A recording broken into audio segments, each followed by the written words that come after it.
Chapter 1568. In the end, less than half of them were willing to stay. They were worried that Wang Lin was testing their loyalty.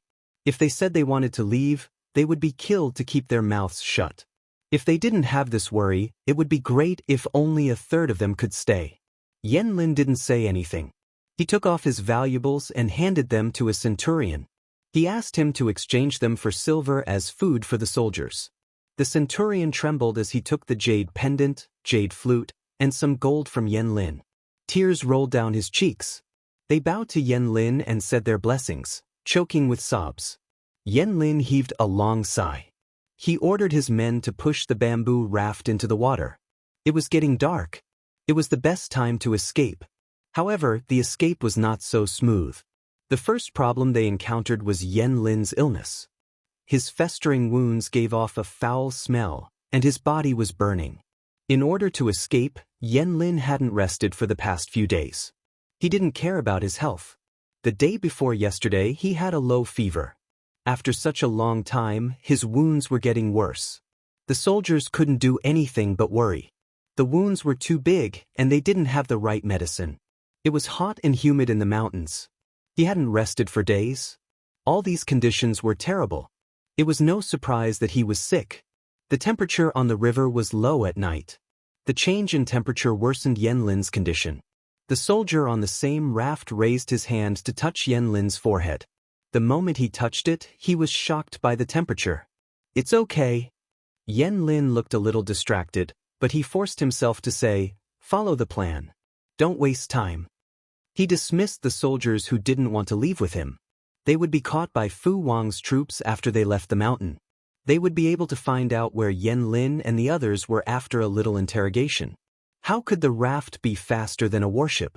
If they didn't hurry, they wouldn't be able to escape. In fact, Wang Lin could have prevented this from happening. He could have killed all the soldiers who tried to leave, just as the soldiers feared. He didn't do that, not because he was too soft-hearted, but because it was unnecessary. The remaining soldiers had little morale left. If he killed more soldiers, the hundreds of them would be in chaos. "Counselor, your forehead is very hot.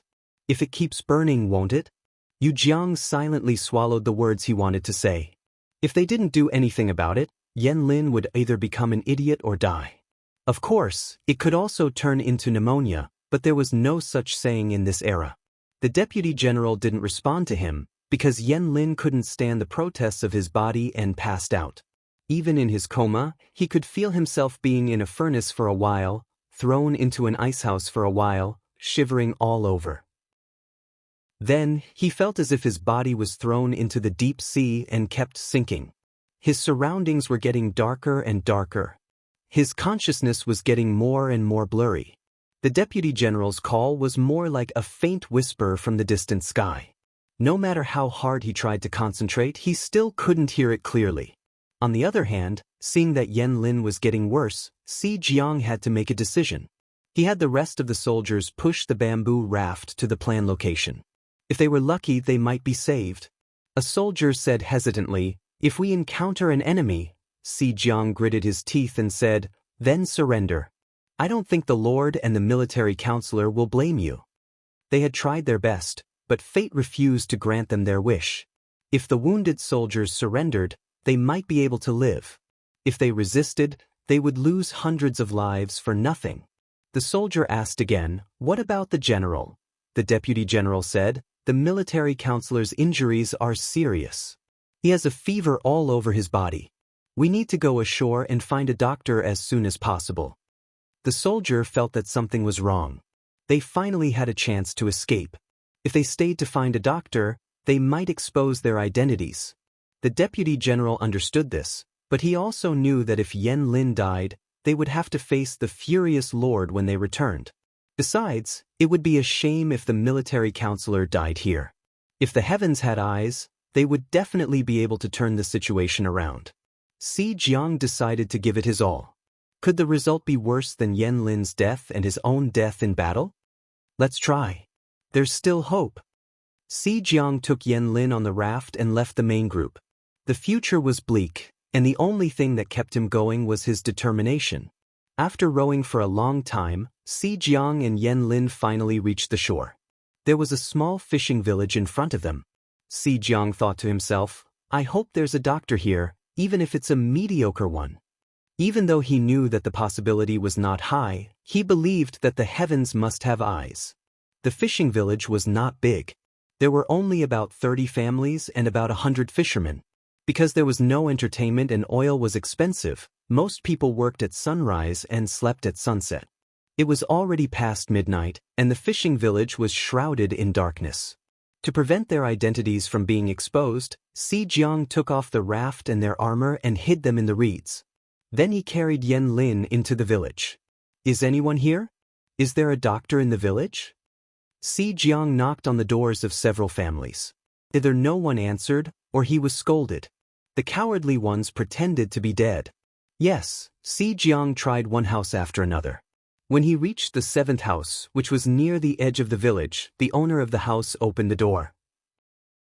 It was dark, but he could vaguely recognize the owner of the house. It was a short woman. The woman glanced at them and said grumpily, Come in. Don't knock. The villagers might get angry and beat you to death. Jiang stood at the door, not daring to go in. The woman turned around and lit an oil lamp. She asked, Why don't you come in? The deputy general blinked and secretly clenched the dagger hidden in his sleeve. Isn't the person on your back sick? The woman said, I'm a doctor. The deputy general was surprised. How did the woman know he was here for a doctor? The woman said angrily, Are you stupid? Just now, you were knocking on every door, howling and crying. It's not like I'm deaf. The deputy general's face turned red. Fortunately, his skin was dark, or it would have been embarrassing. Thank you, doctor. Jiang hurried in with Yen Lin on his back. He put the patient on an old bamboo mat. The young lady did not talk nonsense. She lit up several oil lamps in a row and could barely see the patient's condition. Yen Lin had been so busy that he didn't have time to take care of himself. His hair was messy and his face was stained. It was hard to tell what he looked like.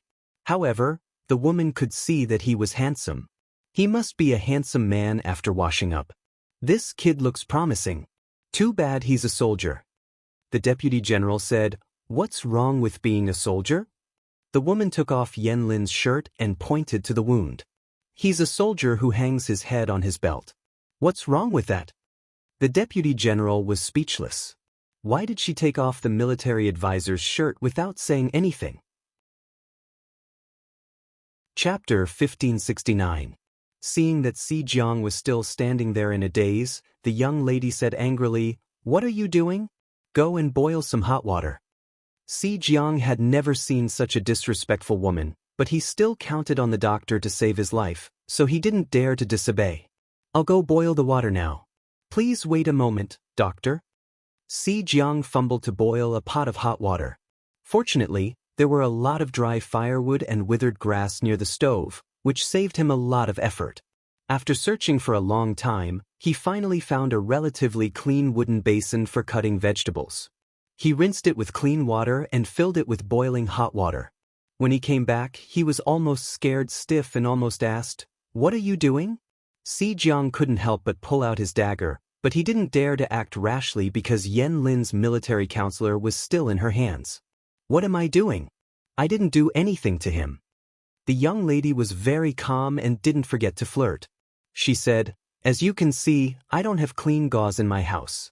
I saw that his clothes were made of good material, so I cut them off and soaked them in hot water to disinfect them. Jiang, the young lady asked, Is the water I asked you to boil done? Seeing that the young lady didn't want to kill him, Jiang put away his dagger and replied, It's done. Bring it over when it's done. The conditions here are poor, so we can only use hot water for simple disinfection. Jiang didn't understand the latter part, but he understood the first part. He obediently brought the wooden basin over and put it within the young lady's reach. He muttered in a low voice, My master has a family. The young lady had sharp ears. She said, I didn't strip him naked. What do you mean by looking like I've ruined his innocence?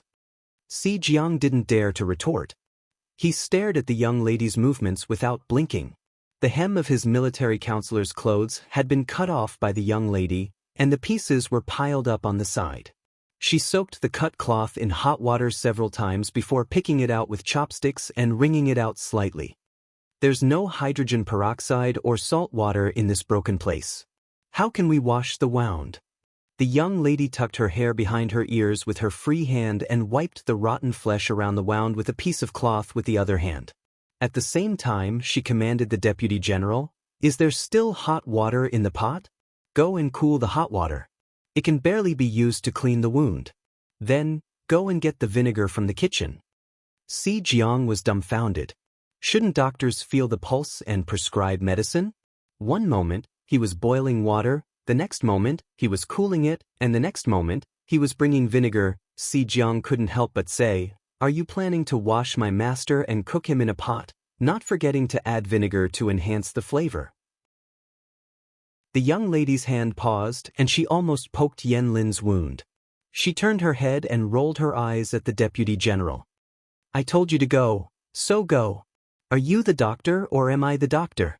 The boiling water could barely be used to clean the rotting wound, and the vinegar was used to physically cool it down. If you don't understand, then shut your mouth. No one will treat you as a mute. If you want this person to live, then do as I say. Xianxia blinked.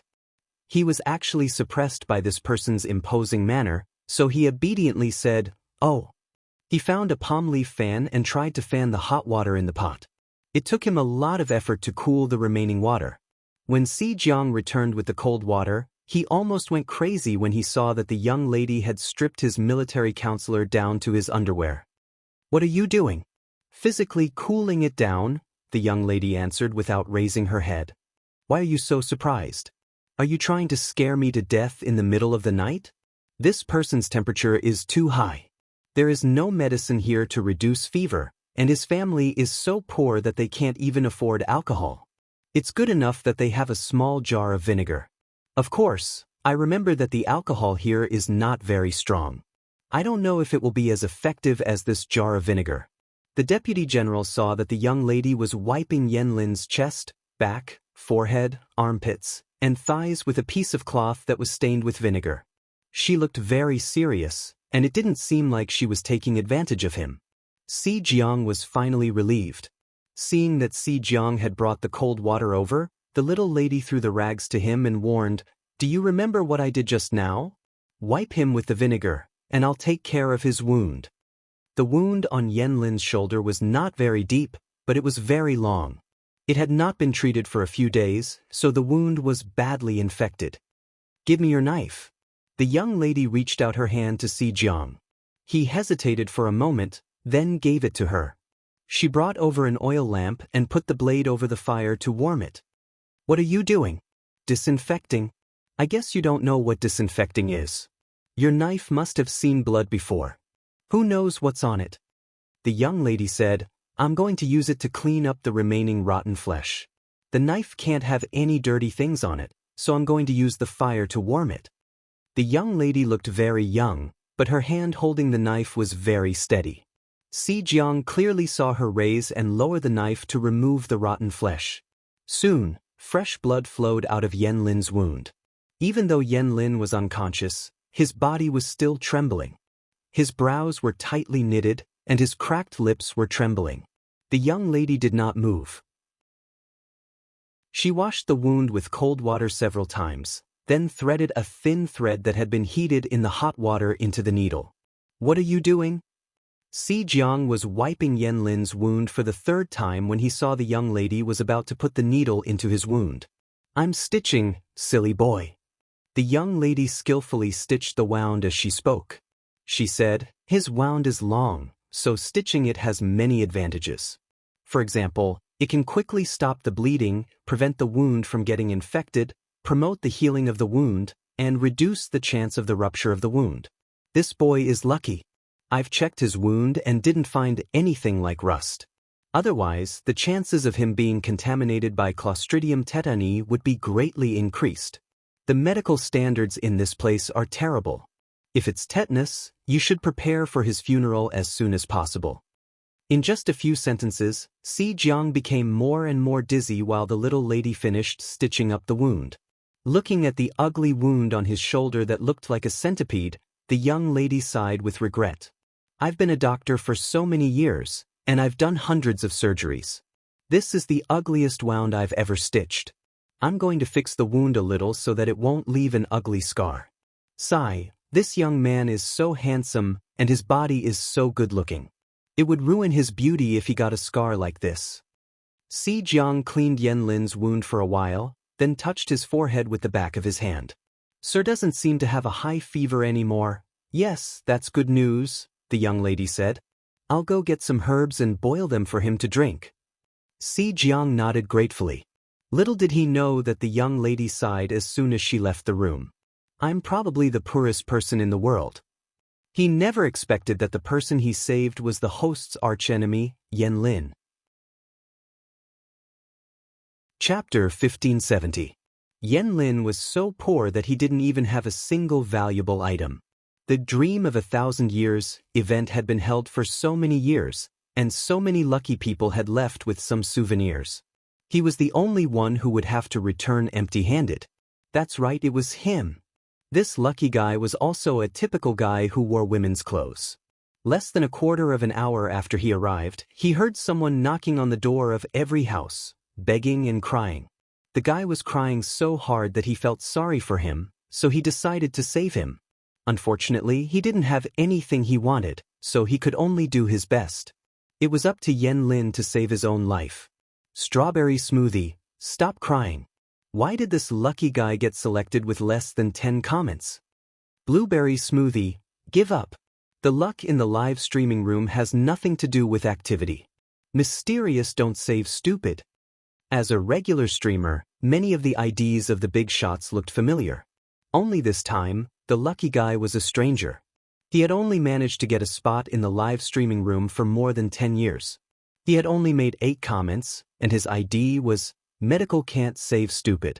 I didn't want to make so few comments. As a doctor, I'll get beaten up by my patients if I watch live streaming during work hours. He carefully identified the herbs in the room with the girl's body, and the viewers cheered him on. Judging from the situation earlier, this lucky guy should be a Western doctor, but he could identify Chinese herbs. That was amazing. Doctors had good job prospects. Many high school students asked the lucky guy if he had any recommendations.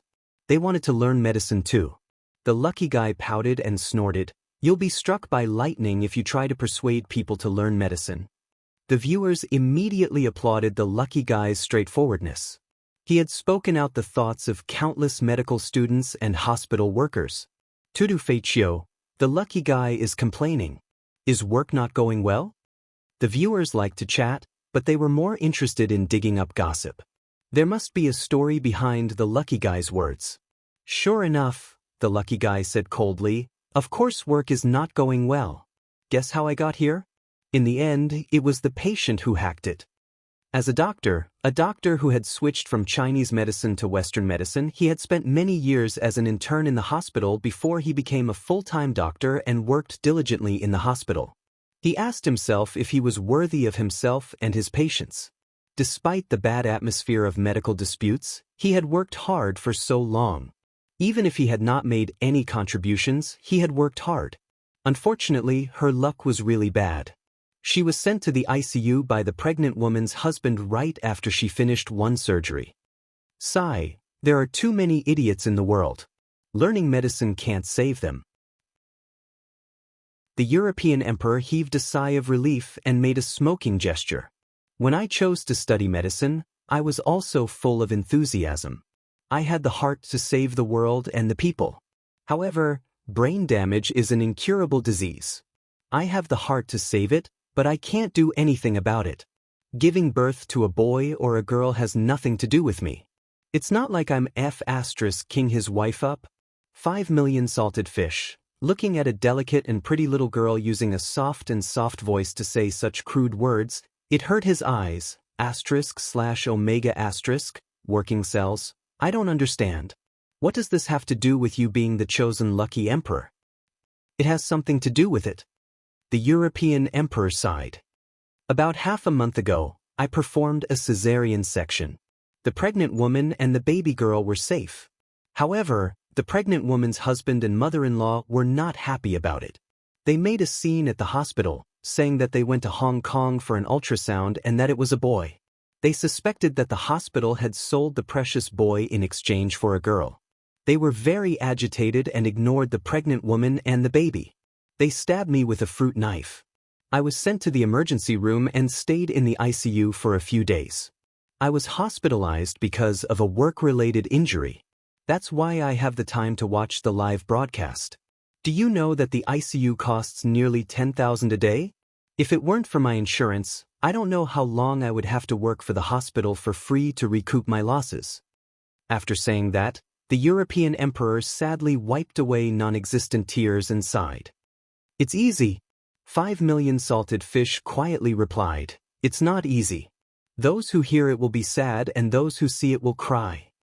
Tudu Faitio, misfortune and good fortune depend on each other. It might not be a bad thing. Isn't it just a lucky transmigration? According to the popularity of the live broadcast, your story will be on the hot search list in minutes. Those who hurt you will be forced to give you an explanation. The European emperor was not a person who liked to be stubborn. Although he had suffered an unexpected misfortune, he would not give up his favorite job because of fear of choking. The salted fish were no longer jealous of the European emperor after hearing what happened to him. After all, this was what the European emperor deserved. This body belonged to the village's barefoot doctor. Whenever the villagers had a headache or fever, they would come to her. Therefore, there were many common herbs in the house, most of which were used to treat headaches and fever. The European emperor prescribed some medicine for Wang Lin's fever and asked the general to take it to the kitchen. The European emperor said, his wound should not be moved. Let him rest here for a while. Although the European emperor could only stay for 12 hours, this body belonged to the barefoot doctor. Minor illnesses could be treated. The general carefully brought the hot medicine to Wang Lin. He blew on it to cool it down and fed it to Wang Lin. Hearing the European emperor's suggestion, the general looked a little hesitant. The longer he stayed, the more likely his identity would be exposed. However, the military advisor's condition made it difficult for him to move. The European emperor knew who they were, so he wisely chose to keep quiet and did not ask any more questions. On the other side, Wang Lin dismissed the soldiers who were willing to leave. The soldiers exchanged the things he gave them for money and were ready to leave. However, they could not hide their whereabouts from Fu Wang's troops. They were soon caught and interrogated. Some of them refused to confess, but others were afraid of death. Faced with all kinds of torture devices in the cell, they were so scared that they almost wet their pants. I'll tell you. Don't kill me. Some of them couldn't help but confess. The others gave up to save their lives. Fu Wang then realized that Wang Lin had brought his men into the mountains to look for bamboo to make bamboo rafts to escape. The moment he got the news, he sent his troops to chase after them.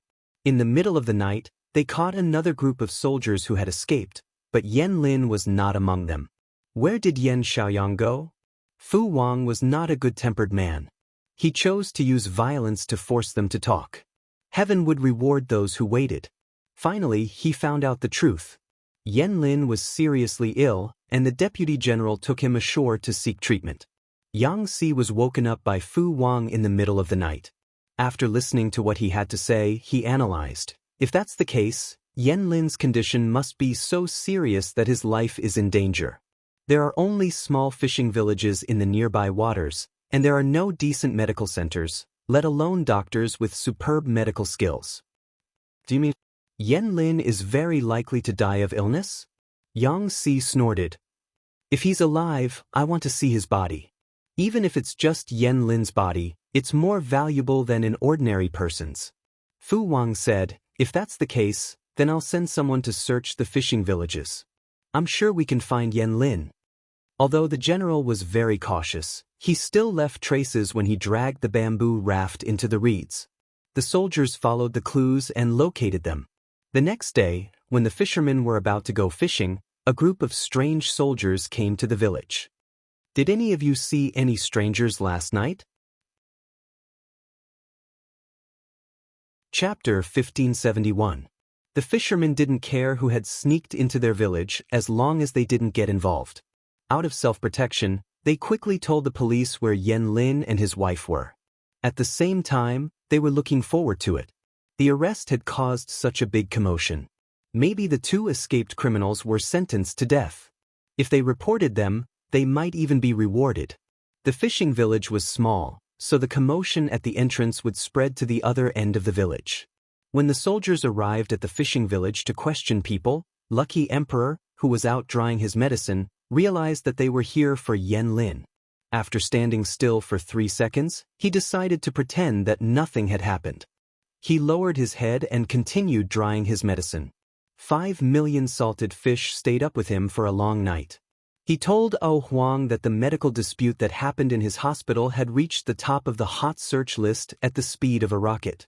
The weird husband, daughter-in-law, and mother-in-law of that family had also been dug out and hung on the wall with their names.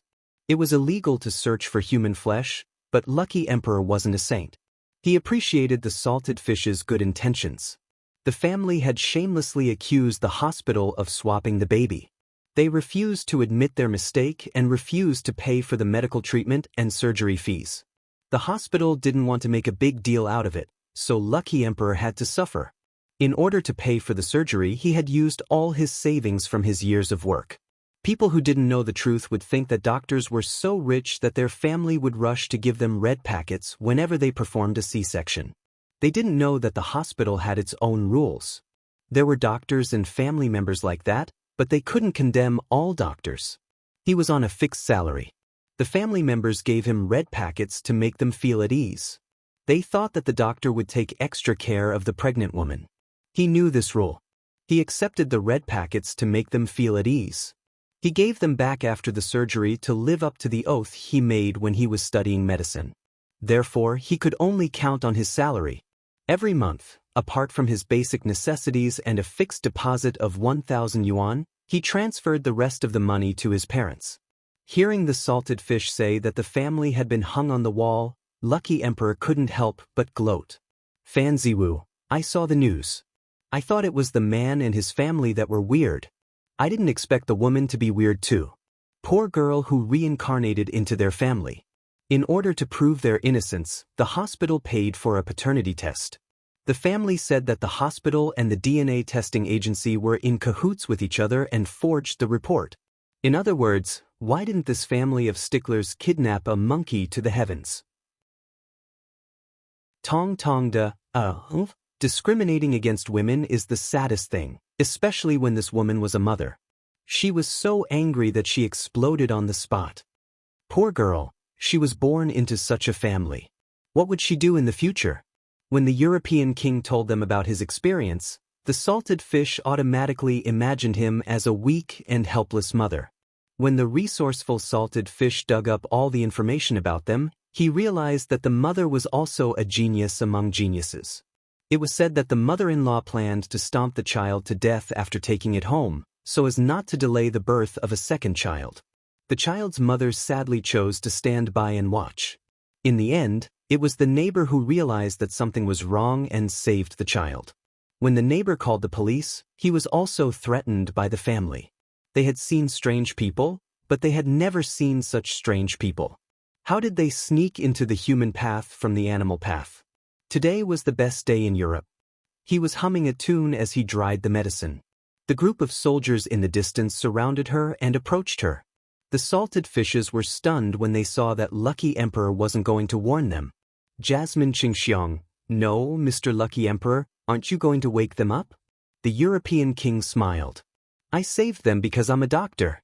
As a doctor, I can't just leave them to die. Yen Lin's injury is almost healed, and the rest is not my job as a doctor. I don't want to get involved in this. Also, if I wake them up, the owner of this body will be beaten into an ally. The host is not at the Zhangzhou battlefield, so he can't protect the little girl. I'd better not force myself. Although the European king was a salted fish, he was not a man without principles. He liked Yen Lin, but no matter how much he liked his idol, he couldn't sacrifice an innocent life. The best thing to do was to pretend to be deaf and dumb and stay neutral. Yen Lin was still unconscious in the room. The general had been taking care of him all night and was exhausted. He wouldn't wake up anytime soon. A man, who was probably a centurion, approached the European king and said, "Someone said that you took in 2 suspects last night?" The European king was about to answer when he saw a few soldiers entering the room to arrest the suspects. The corner of his mouth twitched. They were already in the room. Wasn't it unnecessary to ask him? There were indeed 2 people who came to seek treatment last night. What's wrong? The centurion knew from the villagers that the European king's body was a barefoot doctor in the village, so he didn't blame him. There was a sudden shout from inside the room, followed by the sound of fighting. It didn't take long for it to calm down. Soon, the deputy general's hands were twisted behind his back and tied up. He was escorted out of the room. The European king said, "The one lying in the room is seriously injured and needs to rest. Don't move him. Be careful." "Thank you for the reminder," the European king added. "Remember to pay for the treatment of these 2 people and the damage to my room." The centurion couldn't help but laugh. He was a fierce man, and no one was afraid of him. How dare this young doctor bargain with him? "Don't worry, the young lady will be paid." Because Wang Lin was seriously injured, they didn't dare to act rashly. They could only send a message back and hope that the higher-ups would send a skilled military doctor over. In the end, not only the military doctor, but Yang Si also came. "Yan Xiaoyang is still alive. He's really lucky." Yang Si sighed. After the examination, the military doctor told him that Wang Lin was still alive because of his luck, but most of the credit should go to the doctor. Judging from the residue in the room, Wang Lin's wound was very bad. His brain might have been burned out.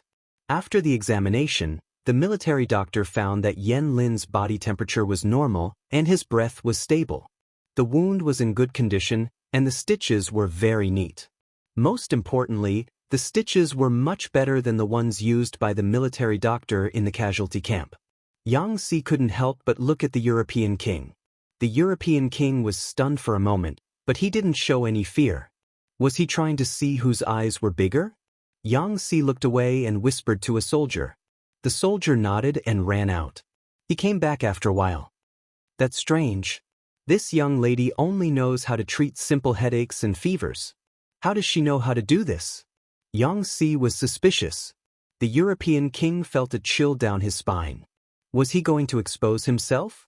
At this time, the centurion mentioned the consultation fee and the renovation of the room. Yang Si signaled to his attendant. The attendant took off the cloth bag hanging on his waist. "This is the consultation fee. The life you saved is very important. It's worth it." Yang Si was a stingy man. The consultation fee he paid was actually the money that Wang Lin gave to the soldiers. There was a finely carved jade pendant, a jade piccolo, and a dozen solid gold balls that weighed about half a kilo. Yang Si walked up to the European king, put one hand on his shoulder, and lowered his head. "Are you a mountain ghost too?" The European king's body stiffened. Yang Si chuckled. In Salted Fish's words, the laughter was very sad. Chapter 1572. "What did you say? I don't understand you." Lucky King tried to struggle, but Yang Si didn't say anything. He just smiled meaningfully. Don't smile like that. I'm scared."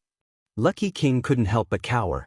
He was a law-abiding citizen of the new era, but Yang Si was a ruthless man who had killed countless people in this chaotic world. Yang Si smiled and asked Lucky King, "Is it fun to see mountain ghosts as cowards?" Before Lucky King could answer, the 5 million viewers in the live broadcast room were the first to protest. What did he mean by mountain ghosts as cowards? Didn't he know that mountain ghost was the nickname of the viewers? Looking down on mountain ghosts was looking down on them. Sibei Fazang, don't be scared, Lucky King. Beat Rong Rong up until he calls you daddy. Midnight epilepsy, we can lose our heads and bleed, but we can't lose our reputation as mountain ghosts. We are advanced intellectuals of the new era. How can we be looked down upon by an old-fashioned person? Go up and beat him up until he calls you daddy. I believe you can do it, Lucky King. Lucky King was speechless. He suddenly realized that it wasn't easy to be a streamer. She had made it this far with 5 million viewers holding her back. Awesome. They were just a group of onlookers who didn't mind making things bigger. If he was really fooled by them, Yang Si might even beat his brains out. Television dramas kept saying that scholars were useless, but in fact, scholars in ancient times learned all 6 arts, including horsemanship, archery, and swordsmanship. If you really wanted to do something, you had to be resolute. I have a question. Lucky King saw a few soldiers moving the unconscious Yen Lin onto a stretcher. He was glad that Yen Lin's fever had subsided in the second half of the night, and the general had already dressed him. Otherwise, it would have been embarrassing. What are you going to do with him? As for this, it still depends on my lord. If Yen Lin is willing to surrender, it will save us a lot of effort. Why do you ask? He's my patient after all. It wasn't easy for him to escape from the gates of hell. If you kill him, it will make my previous efforts seem stupid. I'll feel more at ease if I ask. Lucky Emperor's mood was a little heavy. As a doctor, he was used to seeing life and death. He had been honed during his internship in various departments. However, humans were not plants. Even if he was used to seeing some things, he would not be numb to it. The battles between the feudal lords and the internal strife of the chaotic world resulted in countless deaths and injuries. The lives of those who were sacrificed were as worthless as grass. He understood this logically, but he still felt pity and sympathy for them. If these people lived in peaceful times, they would probably have a happier life. There are nobles and lowly people. Yen Xiaoyang's head is worth countless people's heads. Valuable people would not easily lose their lives, and Yen Xiaoyang was clearly such a person. He was far more valuable alive than dead. Unless he no longer has any value, or his death is more valuable, then Yang Si deliberated and said, according to the master's temperament, as long as Yen Lin is willing to surrender, he will not die. Lucky King could not help but roll his eyes in his heart. Who didn't know that? He also knew that the host was narrow-minded and could not tolerate the slightest bit of betrayal. As long as he was in her camp, the word betrayal was a taboo.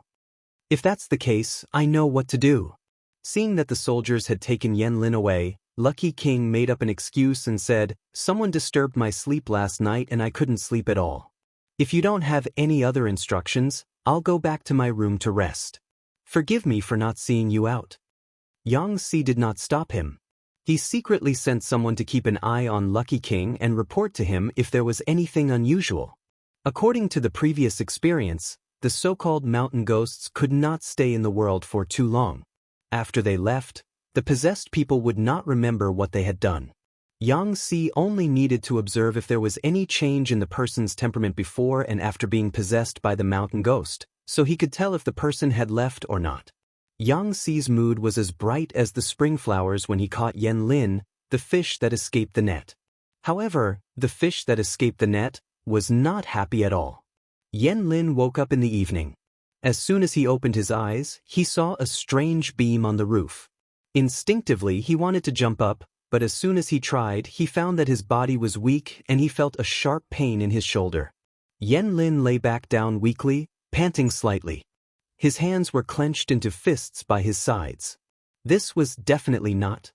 His lips were pressed into a thin line, and his eyes were filled with complicated emotions. Sir, you're awake? At that moment, footsteps were heard from outside. A woman in a dark gray outfit with red trimmings came in with a medical kit. Even a prisoner gets this kind of treatment?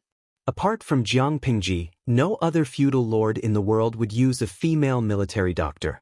Yen Lin was even more certain of his situation. Even a prisoner has the right to live until he is dealt with. My lord is not a bloodthirsty person. Moreover, you're different from ordinary people. You're very valuable. Of course, we need to take good care of you. The military doctor was good at talking, but Yen Lin thought that she was talking nonsense. What are you doing? Yen Lin saw that the military doctor was about to untie his belt. He frowned and raised his hand to stop her. Sir, the wound on your shoulder needs to be taken care of. Wipe it regularly and get rid of the filth. Otherwise, it will fester and turn red again. The military doctor brushed his hand away and took off his shirt, revealing his shoulder. You're a patient now. You should cooperate with the doctors. Don't throw a tantrum. Yan Lin thought back to how he was before he fell ill and kept quiet. Sir, the doctor that General C found for you is very good. The stitches on the wound are excellent. If the healing goes well, the stitches will be removed in 10 days. The military doctor said, the wound will sting later. Please bear with it for a while, sir. Oh Huang took good care of the wound. Yan Lin showed no signs of infection again. The military doctor only needed to change the dressing regularly. It was very easy.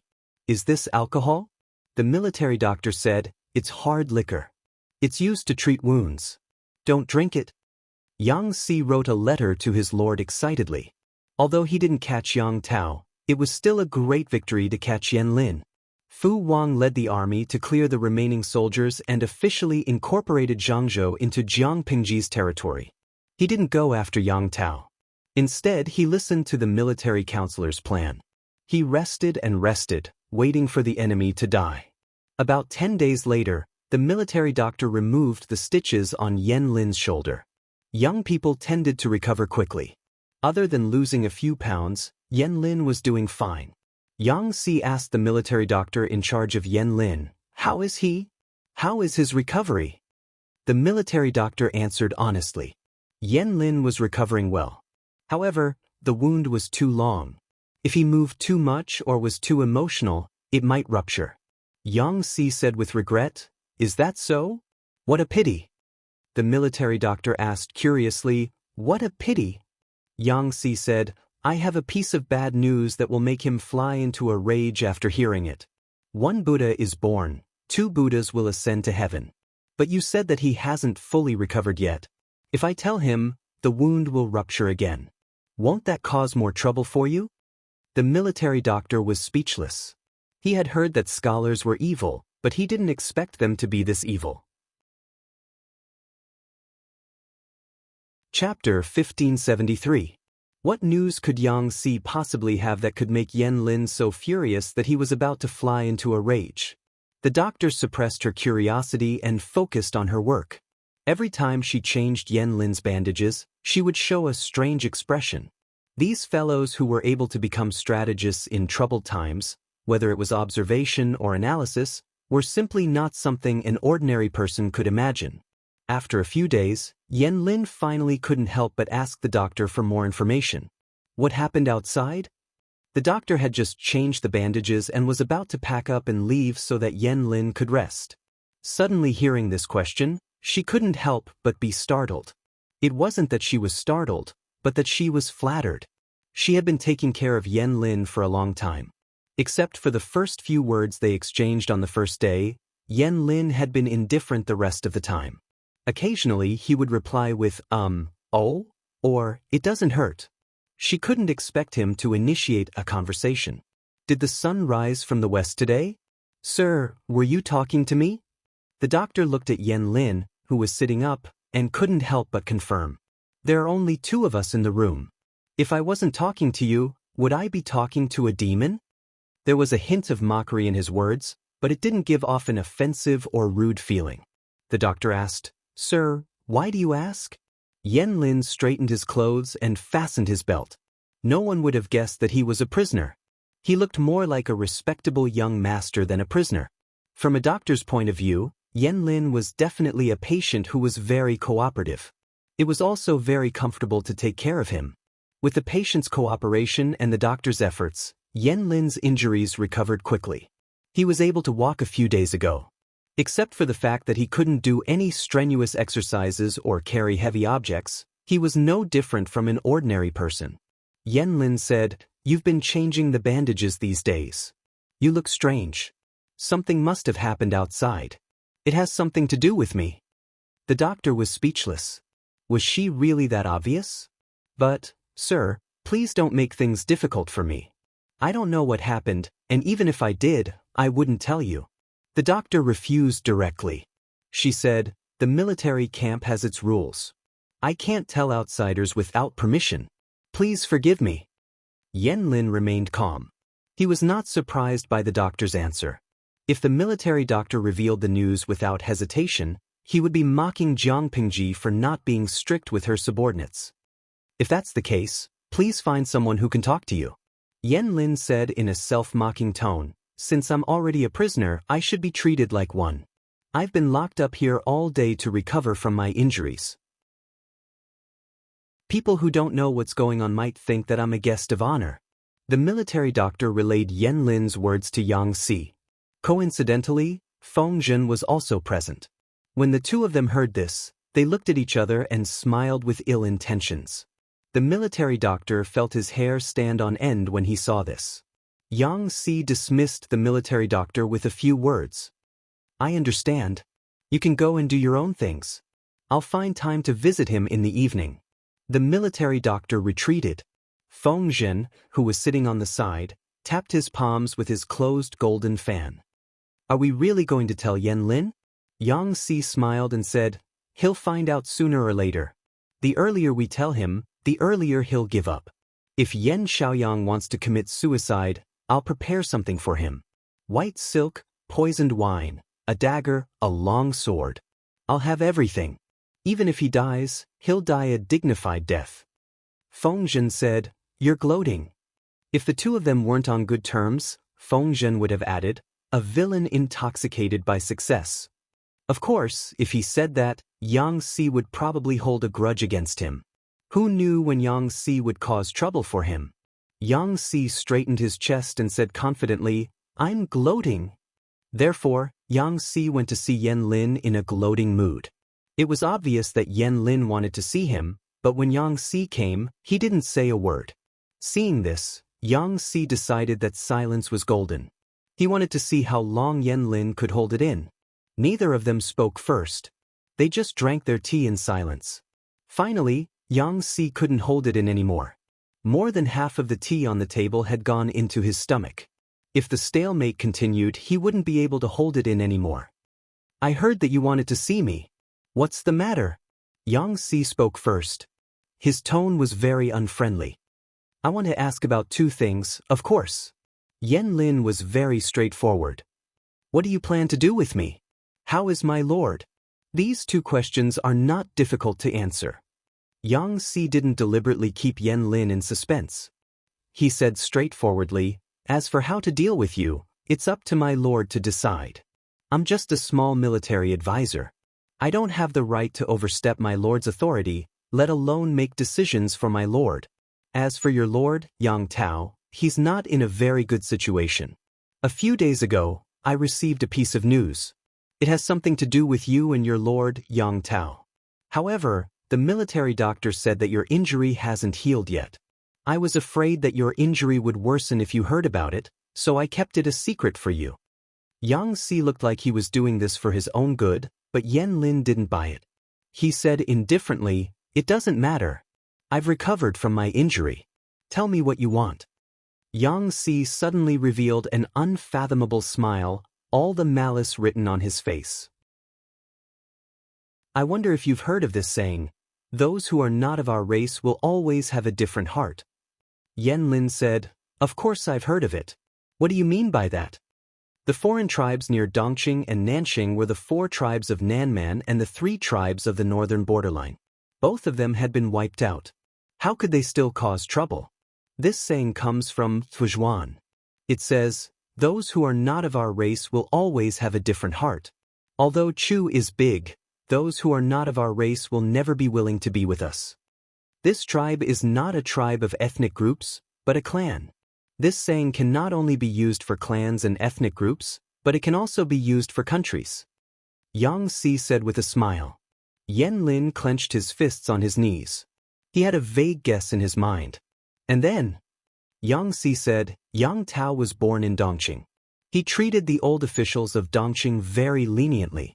This has already made the gentry from Nanxing extremely dissatisfied. Now that the battle in Zhangzhou has failed, Yang Tao has lost more than 100,000 soldiers. Most of these soldiers, except for a few who were recruited from Zhangzhou, were brought from Nanxing. What will the gentry from Nanxing who sided with Yang Tao think after losing so many soldiers? The conflict between the two has become even more intense. If there is an external force at this time, Yang Tao will be in a very dangerous situation. Yan Lin's eyes turned cold. External force? Yang Si waved his hand and said, "Don't look at me like that. My lord is an upright person. He would never do such despicable things." Yan Lin snorted. Even a ghost wouldn't believe Yang Si's words. However, Yan Lin also knew that Jiang Pingji couldn't have done this. And Chui. Yan Lin's heart skipped a beat. He spat out 2 cold words. Chapter 1574. What did Chui do? Yang Si grinned at Yan Lin. Every word he said was full of malice, like poison in his mouth. Yan Lin looked at Yang Si calmly and asked again, "What did Chui do?" Yang Si smiled. "Take a guess." Yan Lin was speechless. If it weren't for the fact that he had yet to recover from his injuries and that he was a prisoner, and that there were more than 10 guards standing outside the door, he really wanted to cross the short table between the two of them and beat Yang Si up. But he didn't know that this was Yang Si's evil side. He knew that the others were as anxious as ants on a hot pan. The more he kept his cool, the more he had to keep them in suspense. Only when they ran out of patience would he give in. Except for the Lord, Jiang Pingji, all of Yang Si's colleagues had tried this trick. In Jiang Pingji's words, Yang Si was asking for trouble. He had the chance to build a good relationship with his colleagues, but he had to make enemies for himself. The 5 million salted fish gave him a nickname, Yang? Don't ask for trouble? See. Yan Lin's heart was in turmoil. His calm, dark eyes were filled with anger, but Yang Si didn't notice it at all. "No wonder you brought so many people. You know your place." Yan Lin mocked him. "I heard that Yan Lin of Zhangzhou is a man of both pen and sword. Even though he has been acting like a scholar in recent years, I have heard of his reputation when he was young. I dare not be careless." Yang Si winked mischievously. Yan Lin didn't think it was cute. He only thought it was disgusting. When Yan Lin was young, the situation in Dongqing deteriorated rapidly. Chaos broke out everywhere. Zhangzhou, which was controlled by the aristocrats, was no exception. Even though Yang Jian and his men had beaten the water bandits to the point that they didn't dare to show their faces, it didn't mean that the water bandits had completely disappeared. There were still many water bandits who raided homes and bullied the villagers. Yang Tao was young and envied the carefree life of the rangers. So he decided to take Yan Lin with him and explore the world. He was a righteous man who liked to stick his nose into things that weren't fair. Every time he did, he would be hunted down. At this point, most people would have thought that the two of them were just Yang Tao killing monsters to attract aggro, and Yan Lin killing them to gain experience. That wasn't true.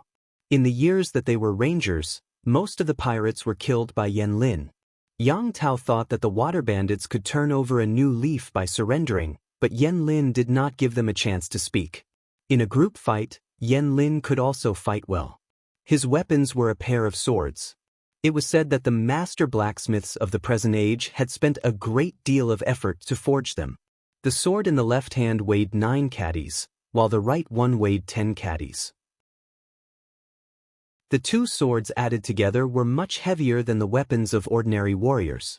It was very strenuous to carry them, not to mention using them to kill enemies. When Yang Si heard Fengzhen talk about this gossip, he couldn't believe it at all. Fengzhen said, "Believe it or not, it's up to you. Remember to bring more people with you when you provoke Yan Lin. Otherwise, I'll have to collect your corpse." Therefore, when Yang Si saw Yan Lin, his first reaction was to look at his face. His eyes moved from his shoulders to his arms to his hands to his chest. He was dressed in a scholarly robe, and his long hair was neatly combed and secured with a crown. His facial features were elegant, and his potential was outstanding. From head to toe, there was not a trace of a warrior's aura. Yan Lin sneered, "If you don't want to say it, then don't say it. You can't change anything." Yang Si was speechless. This wasn't going according to the script. Yang Si was a man with a thick skin. If his face was in a story, he would definitely be the villain. He wouldn't survive more than 3 chapters. "Oh, why don't you tell us what happened so that we can compare? I want to see if the person Feng Zisher admires is worthy of his reputation or not." Yang Si tried to save face for himself and tried to provoke Yan Lin to continue the conversation. Yan Lin said, "Chui is ambitious. His strategist, Hua Yuan, is also a cunning man with ulterior motives. The epidemic that broke out during the conquest of the 4 tribes of Nanman was most likely part of their plan. They plotted against my lord, Yang Tao, and Lu Shi, trying to profit from the conflict. According to Enchui's plan, Lu Shi would have lost many of his elite forces under the joint attack of my lord and the Nie family of Zhongzhou. That way, he could hide in the back and take advantage of the situation to devour the 3 families. Who would have thought that Lu Shi would win in the end? How could Enchui sit still? He must have made a move. How many people in the world were watching the 2 battlefields? No one could have imagined that the ending would be like this. Jiang Pingji's family defeated the Yang and Ye families. She still had some troops left. The Yang and Ye families were greatly weakened. Nie Liang died of illness at the front line. More than 200,000 elite troops died at Zhanjiang Pass. Yang Tao lost Zhangzhou because of a mistake and lost more than 100,000 troops. How could Enchui sit still in the face of such a situation? If he allowed Jiang Pingji to devour Yang Tao, he would be the next one to die. To save himself, Enchui could only change his original plan. He went from behind the scenes to the front and joined the battle. He could either join forces with Yang Tao or take over Yang Tao's territory and troops. If he joined forces with Yang Tao, Enchui still needed to support Yang Tao's troops and supplies. Even if he won against Jiang Pingji, he would still have to fight with Yang Tao, who had recovered his strength. If he chose to devour Yang Tao, it was equivalent to nipping his future enemy in the bud. Both options had their pros and cons. On the whole, the benefits of the latter were greater than the former. Yang Tao was half dead now. He did not have many troops left. He was in dire need of supplies and supplies. The Nanxing aristocrats who had supported him had many complaints about him. What about Enchui? After the crusade against the 4 factions of Nanman, Enchui's power in Nanxing had multiplied. His reputation had also reached its peak. He was born into the aristocrats of Nanxing. His interests were closer to the local aristocrats. In terms of status, he had more political advantages than Yang Tao. According to Wang Lin's speculation, Enchui had most likely sent people to persuade the aristocrats who disliked Yang Tao. He would promise them benefits to win them over to his side. The aristocrats also cared about benefits. Yang Tao could not bring them any benefits. It was natural for them to abandon Yang Tao. Wang Lin could totally imagine what would happen to Yang Tao when he returned to the city under Enchui's plan. Enchui took advantage of the moment when my army was defeated and the people's hearts were wavering. I'm not surprised at all. Wang Lin calmly analyzed the situation Yang Tao was facing. He did not expect Yang Si to still look at him as if he had guessed wrong. Not only that, they're making false accusations. Wang Lin's eyes widened in shock. He stared at Yang Si. What? Yang Si said, "How many aristocrats do you think Enchui has instigated? A small number?"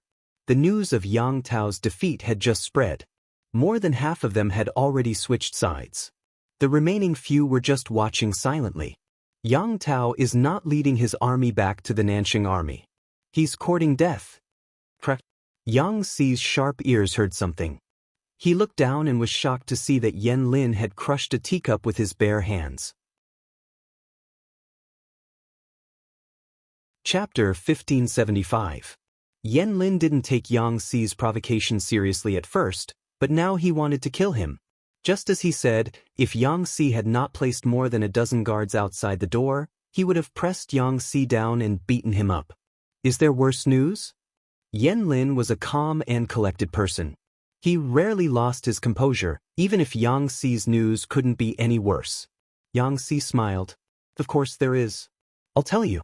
You have to stay calm. Wang Lin was silent for a while. He had asked around about Jiang Pingji's subordinates. Yang Si was one of Jiang Pingji's most important officials, so he naturally paid attention to him. He just wanted to catch the person who collected the information and give him a good scolding. The information was so inaccurate. In the information, Yang Si was described as cunning, and unruly. He didn't care about trifles. Except for his poor family background, there was nothing wrong with him. Unfortunately, Yang Si's reputation didn't live up to his reputation. It was hard to explain. Go ahead. I'm listening. Yan Lin was a man of few words. Xianxia said, when the two armies fought, Yang Tao sent his wife and son away in advance. As soon as he started, Yan Lin almost lost his composure again. Hidden in his eyes, there seemed to be a storm brewing. When Yang Tao sent his troops to fight against our army, and Chui sent someone to persuade the Nanxing aristocrats. When the news of Yang Tao's defeat spread, the Nanxing aristocrats, who had been hesitant, completely changed sides. To show their loyalty and to threaten Yang Tao, they detained Yang Tao's wife and son, as well as your family members. Yang Si wasn't being naughty. His deep voice was like a small hammer, hitting Yan Lin's heart. Yan Lin had already crushed the teacup. He had nothing else in his hands, so the table in front of him was damaged. Yang Si saw with his own eyes that Yan Lin had crushed a corner of the table when he lost control. He suddenly thought of his lord's bronze table. Yan Lin and his lord had a tacit understanding when it came to abusing tables. However, Yan Lin was a normal person. The most he could do was abuse a wooden table. He couldn't break a bronze or iron table. He concluded that his lord was not human.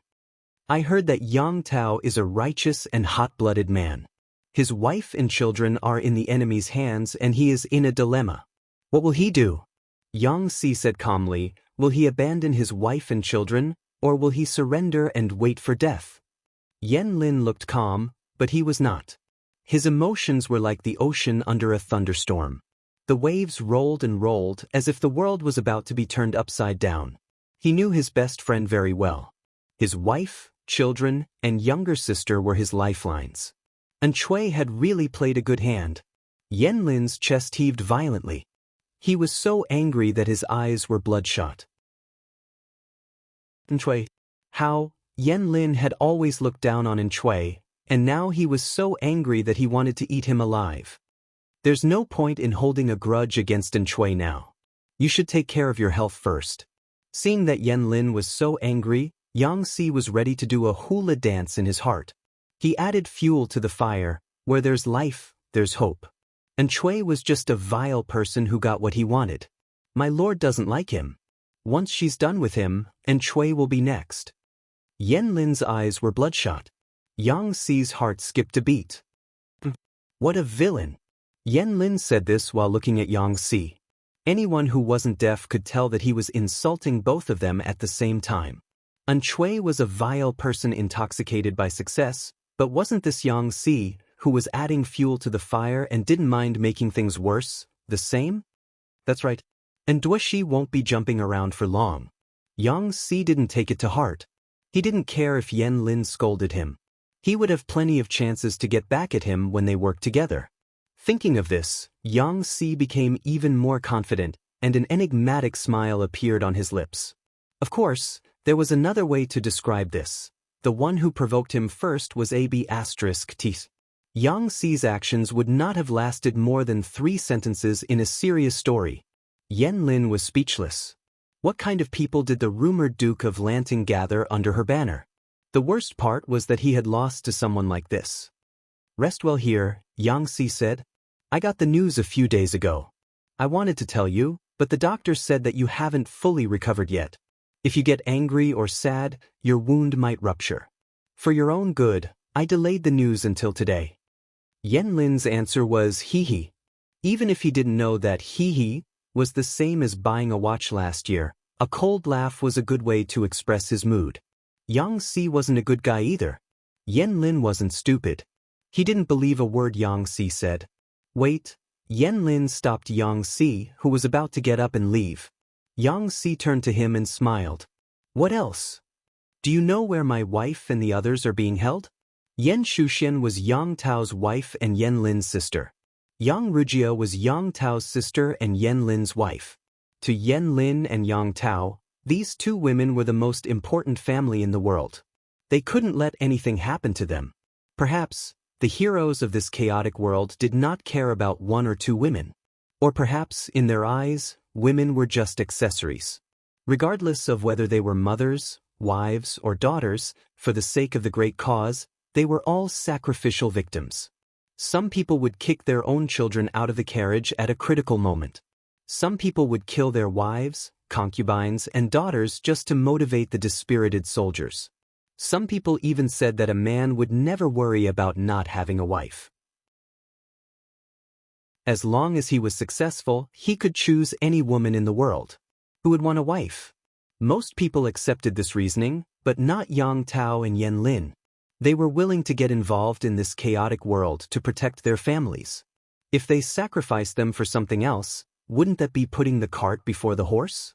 Yang Si said, "Why do you ask? You're a prisoner now. Even if you're strong, you can't do anything. You can't save them." Yen Lin said, "If I know, I know. If I don't know, I don't know." Yo, how could a prisoner be so confident? Yang Si said, "I don't know." Yen Lin looked down and said, "There's something I need your help with." Yang Si thought he had heard wrong. Was Yen Lin asking for help? He looked at the sun outside and the guards who were ready for battle. He felt a little nervous. "What is it?" Yang Si didn't dare to agree immediately. Instead, he asked tentatively, "Why don't you tell me? Help me write a letter to the Lord. Tell him not to bow down to Enshui for the sake of the Lord's wife." Yang Si was speechless. Was Yen Lin an idiot? Yang Si was on Yang Tao's side. Why would he help him?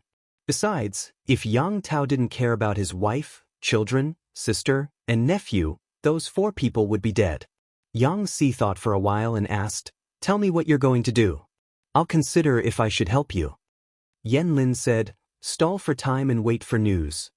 Yang Si was confused. What was the difference between telling him and not telling him? Chapter 1576. I can't make the decision on my own. I'll have to discuss it with someone else before I give you an answer. Yang Si didn't agree right away, but he didn't reject it either, which meant there was still room for negotiation. After he left, Yen Lin covered the wound on his shoulder. He frowned as if he was enduring something. He unbuttoned his shirt and found that the wound hadn't split open. He couldn't help but sigh. He knew his own body well. When he was a ranger with Yang Tao, he had been injured due to carelessness. It wasn't as serious as this time, and it took him more than 2 months to recover. This time, his injury was serious. He had almost died, but he was still able to come back. In less than 20 days, his wound was almost healed. During this time, his wound didn't fester, and he didn't fall into a coma due to high fever. His medical skills played an important role. When he heard that Jiang Pingji's female doctors sewed people up like clothes, he thought it was scary. But after experiencing it for himself, he felt that the rumors weren't entirely true. This method of treating hand injuries was indeed unique. Not to mention other things, it was much more effective in stopping the bleeding than normal methods. Looking at the wound on his shoulder, Yen Lin thought that when it healed, there would only be a thin scar left. Unlike Zhengzai's scar, it was long and thick, as if a centipede was crawling on it. "I wonder how Rujia and Ruojia are doing." Yen Lin murmured his wife's name, his heart filled with worry. Yang Tao had sent them away in advance to protect them. Who would have thought that Enshui would be so ruthless? The landowning households of Nanxing were also so supercilious and snobbish, betraying them and changing sides just like that. Not only was Yang Tao in danger, but the women and children in the backyard were also involved. Even though Yen Lin was wearing a meter-thick filter, he wasn't blindly cheering for Yang Tao. According to the current situation, Yang Tao had almost no chance of turning the tables. If he wasn't careful, he could die without a grave. Enshui was a despicable person, and Hua Yuan was a lunatic. Even if Yang Tao was willing to surrender for his wife and family, they wouldn't let him go. If Yang Tao gave up his military power, he might still have a chance. If he gave up his military power and submitted to Enshui, there would be no turning back. In comparison, Jiang Pingji was much more reliable than Enshui. She had never mistreated the widows and orphans of Su Pei and Su Fei, much less tormented them. Even Huang Song, who was at loggerheads with her, was still alive and kicking even though Huang Song didn't have much of a presence now. According to the information sent back by the previous spies, it seemed that someone had seen Huang Song, who was gradually growing horizontally, walking his bird and listening to music. Yen Lin didn't want Yang Tao to end up like Huang Song, But the most important thing right now was to keep Yang Tao and his family alive. Yan Lin would be able to answer to his late lord, Yang Jian, when he arrived at the Yellow Springs in the future. He would be able to live up to Yang Jian's expectations. Of course, Yan Lin didn't completely trust Yang Xi's information. He was only planning for the worst. Yan Lin would not have given up so easily if Yang Tao could have saved the game. On the other side, Yang Xi relayed Yan Lin's words to Fu Wang and the others.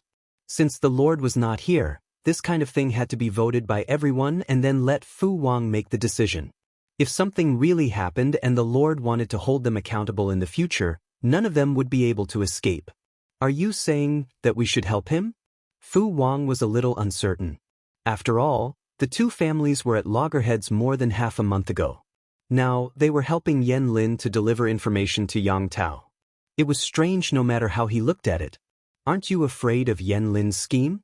Fengzhen wasn't sure what Yan Lin's plan was, but he was sure that Yan Lin was trying to save himself and not get himself killed. So what if it's a scheme? Yan Lin is already a prisoner, Yang Tao only has a few remaining soldiers, and the aristocratic families of Nanxing have all defected to the Yinshui. How can Yang Tao make a comeback? That's true, but... Fu Wang said sadly, I'm afraid of people like you who plot against each other and beat around the bush. Who knows what Yan Lin is thinking? Maybe he's trying to get Yang Tao out of trouble by taking a roundabout way? Fengzhen and Yang Xi were speechless. They didn't remember Fu Wang being tricked. What did he mean by that, I'm an experienced man, you can't fool me, expression? Strategists are human beings too. Don't demonize them, okay? Li Yun, who had been silent for a long time, said, no matter how smart Yan Lin is, he's still a human being. There's a limit to what he can do. How can he help Yang Tao survive while he's in prison? If he had the ability, he wouldn't be our prisoner in the first place. So what if he's delivering a letter for him? What can Yang Tao do now? If Yan Lin is up to no good, we'll kill him. Fu Wang was a little hesitant, probably because he was traumatized by being tricked, but he couldn't resist the opinions of the crowd. Everyone could imagine how Yang Tao felt when he received this letter personally written by his best friend. Yang Tao had been very frustrated for the past 20 days. First, he suffered a great loss at the hands of Fu Wang and the others. With great difficulty, he boarded a ship and returned to his own territory under the cover of his best friend. That very night, he received news that his troops had rebelled. He led the rest of the troops who hadn't rebelled and fought their way out. After a short rest, he received news that his wife, children, sister, and nephew had been seized by the Nanxing aristocrats. The series of blows exhausted Yang Tao. In just a few days, he had lost a lot of weight. His cheeks were thin and his eyes were sunken. He didn't look as energetic as before. On one hand, he was worried about his best friend who was left behind in Zhangzhou. On the other hand, he was worried about his wife, children, and relatives who had fallen into the hands of the Nanxing rebels. Perhaps it was because he thought about them during the day and dreamed about them at night. In the middle of the night, he would dream about them being bathed in blood. My lord, there's news. At this moment, Yang Tao was leading more than 20,000 soldiers to defend a certain pass. They used the terrain to their advantage and kept the enemy at bay. The rebels were aware of Yang Tao and the others' predicament. They knew that they lacked food and could not hold out for too long, so they decided to surround them without attacking to buy time. Yang Tao had just woken up from his nightmare when he heard Qian Su's voice. What news? Yang Tao was leaning against a big tree with both hands holding his weapon. He looked very alert and relaxed a little when he heard Qian Su's voice.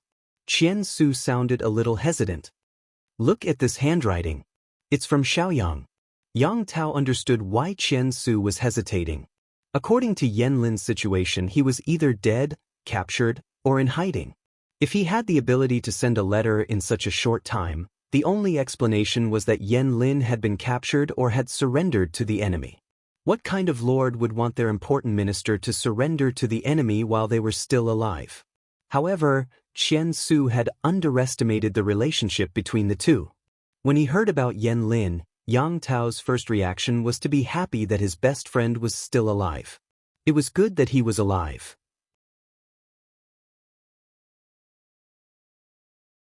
Chapter 1577.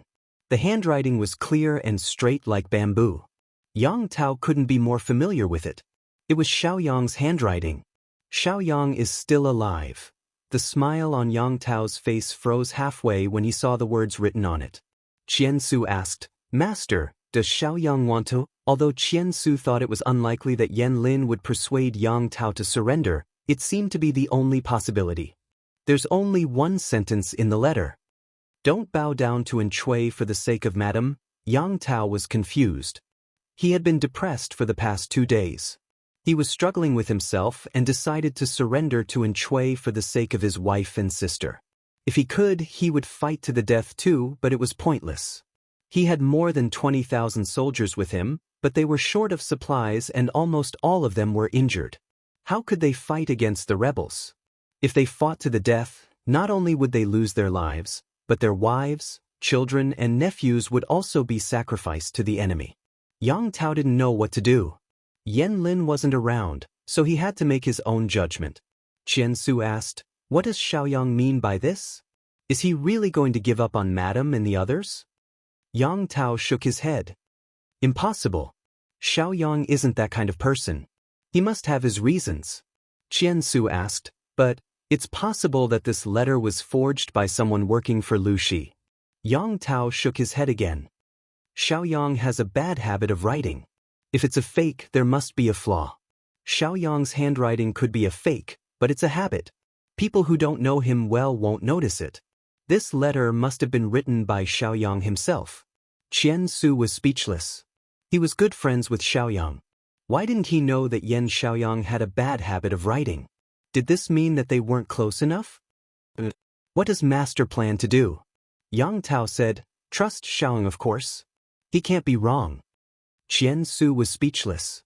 If Yan Lin's filter for Yang Tao was 1 meter thick, then Yang Tao's filter for Yan Lin was probably twice as thick.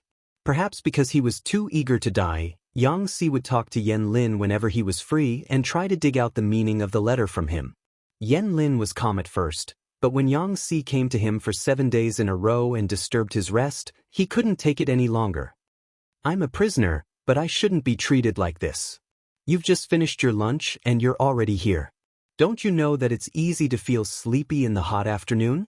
Yang Si pretended to be deaf and mute. He had brought enough men with him anyway, so he was confident that he could use them to commit murder. He was not afraid of Yan Lin's threat. In the end, Yan Lin had no choice but to divulge some information. Yan Shuxian and Yang Rujia were best friends in their boudoirs due to their elder brothers. Their hobbies were similar as well. Yan family, Lisu said, "Tifan hither." Most of the landowning households had many industries, such as rice shops, wine shops, restaurants, and the more profitable cloth and rouge businesses. Yang Rujia had a lively temperament, but Yang Jian was stricter with his daughter. In order to get out of the manor and have fun, she and Yan Shuxian began to study the art of disguise in the storybook. Yan master. He didn't expect them to know the essence of it. That pile of rouge and powder had been smeared on her face, and her entire face had changed. Of course, the makeup couldn't be compared to the real face, but it was still very deceptive when one's vision was dim. Yang Si couldn't believe it. "How big of a change is that?" Yan Lin said quietly, "My wife once pretended to be you. It was dusk and even I was almost fooled." Yang Si accepted it for now and said, "You're stalling to give them time to save themselves?" "The girls from the Yang and Yan families are not weak." Yan Lin said calmly, "The more the Lord values them, the more valuable they will be to the Nanxing rebels, and the easier it will be for them to be watched. Otherwise, they will have a higher chance of escaping." Yang Si said, "If you miscalculated, you can still survive if you take a risk. If you don't do anything, you'll die." Yan Lin said quietly, "The Nanxing rebels will be so easily persuaded by Enchui. Do you think they will be kind to the Lord? Even if the Lord is willing to surrender, they won't let this matter go easily. They can kill them with any excuse. So what if outsiders know that they are the ones who did this? They can't do anything to them." Taking advantage of the enemy's unpreparedness to intercept the captive's family and use them as a threat was despicable. If they could do such a shameless thing, How could they expect them to have basic morals? In troubled times, princes could fight however they wanted, but which shameless person would target innocent women, children, and children? Yan Lin sighed. Even Lu Shi, the Duke of Lanting, wouldn't do such a thing. Yang Si was speechless. Was there any ambiguity in his words? Wasn't it too much to mock his lord right in front of him? Did his lord eat Yan Lin's rice? My lord is a gentleman. He wouldn't do something like an animal. As it turned out, Yan Lin knew his sister and his wife very well. Neither of them was a weak girl from the inner house. When they were tricked by the rebels, they realized that something was wrong, but they didn't dare to expose it in case the thugs killed them. Since they still had children to take care of, the rebels didn't separate them. They wouldn't be able to do anything anyway. They tested the rebels and found out that they were quite tolerant of them. As long as they didn't leave, they would satisfy many of their requests. Yan Shu and Yan Lin discussed and immediately came up with an idea. Today they wanted rouge and powder, tomorrow they wanted silk and satin. If they didn't give them, they would make a scene like shrews and scold them. Two mere women, it's really disgusting. I really don't know if Yang Jingzi and Yan Xiaoyang are blind to actually fall for such a vulgar and crude woman. When the matter was brought up, the gentry in charge of them sneered at them in disgust. He waved his hand as if they were beggars and said, "We don't have many days to live anyway. We'll satisfy all their requests. Just make them keep their mouths shut." Thus, the two of them lived a comfortable life in captivity. The servants in charge of them also changed from sympathy to disdain. They didn't know if their husband was dead or alive, but these two heartless women didn't do anything about it. Sometimes, when their child cried for milk, they didn't care. They had seen heartless people, but they had never seen anyone this heartless. What a sin! The maidservants mumbled to themselves. Not only did Yan Shu and Yan Xiaoyang like to play with girls' toys, but they also liked to play with the servants. They often called them over. Chapter 1578. Because they had been tortured too much, these female servants treated Yan Shuxian and Yan Shuxian as if they were eyes and noses. However, their superiors wanted to satisfy all their needs, so they could only pinch their noses and endure. However, they cursed viciously in their hearts and hoped that the two would die early. If those two little bitches weren't lucky and married well, how could they be so arrogant? Several female servants gathered in a corner to drink yellow soup.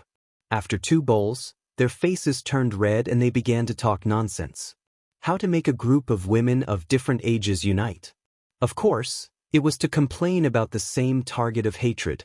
These female servants often schemed against each other for a little reward or a chance to show their faces in front of their masters. "You don't like me, I don't like you."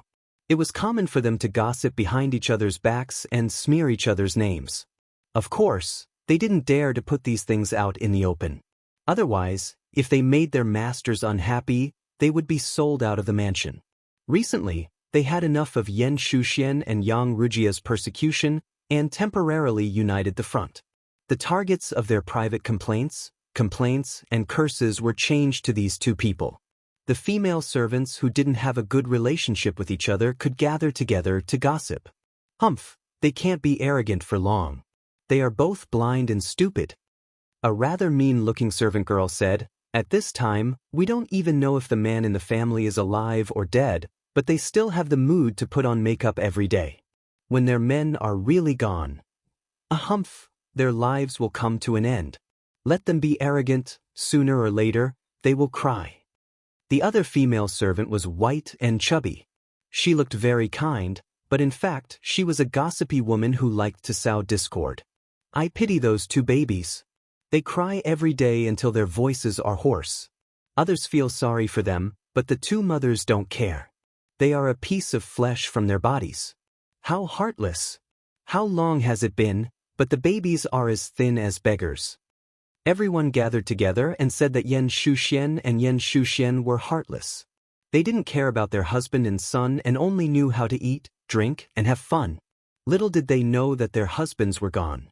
Their status and the sky had collapsed. Their son was gone, and their hope in this lifetime was gone. Even an illiterate person would know these principles, but those two don't. Sigh, children raised in wealth may not necessarily be good. Everyone agreed with this statement.